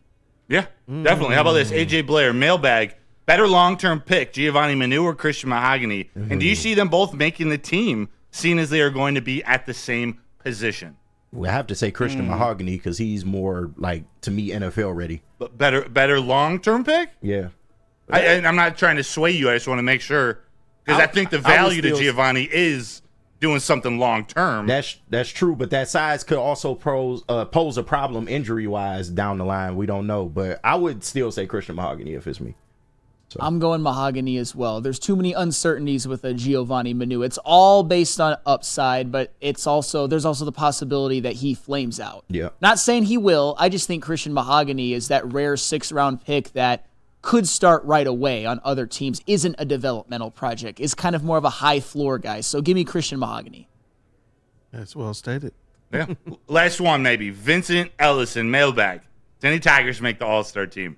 Yes. Tarek Skubal. Yeah. Anyone else? Jason Foley? Yeah, Jason Foley's been killing it. I want to say Riley Green, but I can't quite yet. Not yet. I want to. If he puts in another month of good at-bats, then we might. So yeah, we'll but see. I think Tarek Skubal and Jason Foley are as good as locks, personally. What about Kennedy? Oh, and Eduardo O'Neill. Let me just read this because it was a super chat. Lions are 13-3 when Hutch gets a sack. Which of these combinations is the loss? Dallas, Chicago, Dallas, Green Bay, Dallas, Minnesota, Miami, Seattle. It's got to be not Minnesota. Probably Dallas, Chicago, right? Yeah. Because lost. Did he have a sack in that game that they lost, even though he jumped off sides at the end of the game? He had a sack in that game, right? He did. Yeah, it was a big one. Yeah, he did. Yeah, and so I'm going with that one, Dallas, Chicago. Yeah, Dallas, Chicago. Are we right?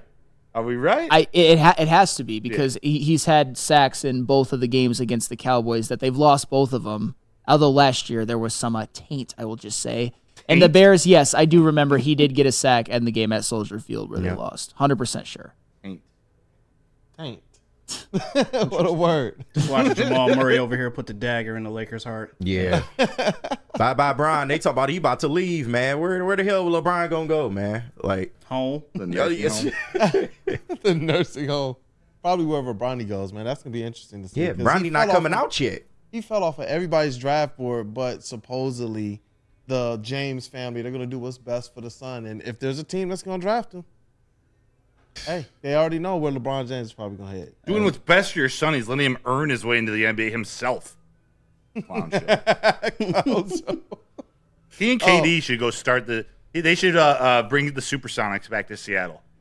You know what? I would love that. All right. I would love that. Not against that at all. Not I love at all. the Supersonics franchise, man. They need to be back. Yeah, Sean Kemp, legend. Gary Payton. Gary Payton, the glove. Young Ray Allen. Detlef Shrimp Lewis. Detlef Shrimp, yeah. That's a name, man. Xavier McDaniel, the X-Man. Yeah, man.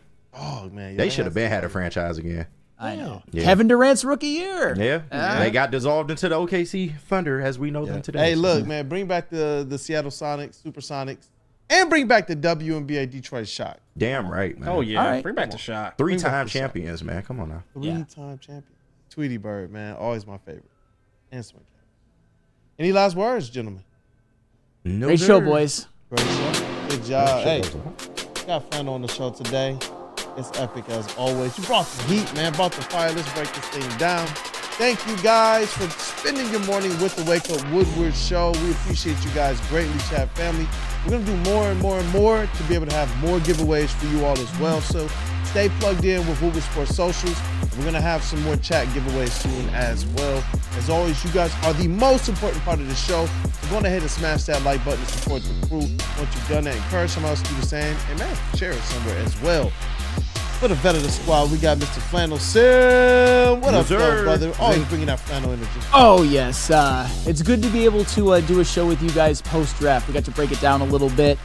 Just got to get some stuff off my chest that we didn't get to on a BDE yesterday. So good times, good times. I feel like satisfied that I said all the words that I needed to say. Nice rock. Nice rock. We got our Lions and Tigers credential reporter, Mr. Matthew Broder. What up, though? What up, Doe? Have a great day, everybody. It was fun this morning. Let's go, man. It really was. Shout out to our elite, our wonderful, our stupendous, our illustrious. Am I doing this right, Sam? Yes. Our booth. We got in the sound booth, Detroit's #1 draft pick, the real KG, Mr. KG. Damn right. Nobody. Hey, appreciate y'all, man. Tune in the rest of the week, man, and I'll be on Big D later on, man. Should be some fireworks. Ooh, let's go. Let's go. It's Tuesday, so in the Titty Booth, we got Woodward Sports' MVP, Mr. JBSMOOOOOV. That's 4 O's, 1 V. Let's go. Hey, great show, fellas. It's always good starting the morning off with you guys. Like I said, it's been an amazing show. Let's go. And it's your boy, Brandon Dan, a.k.a. Detroit Kool-Aid, your credentialed Pistons reporter for the network. Thank you guys again for supporting the Wake Up Woodward Show and choosing to kick off your morning with the crew. We appreciate you guys greatly. Have an awesome day.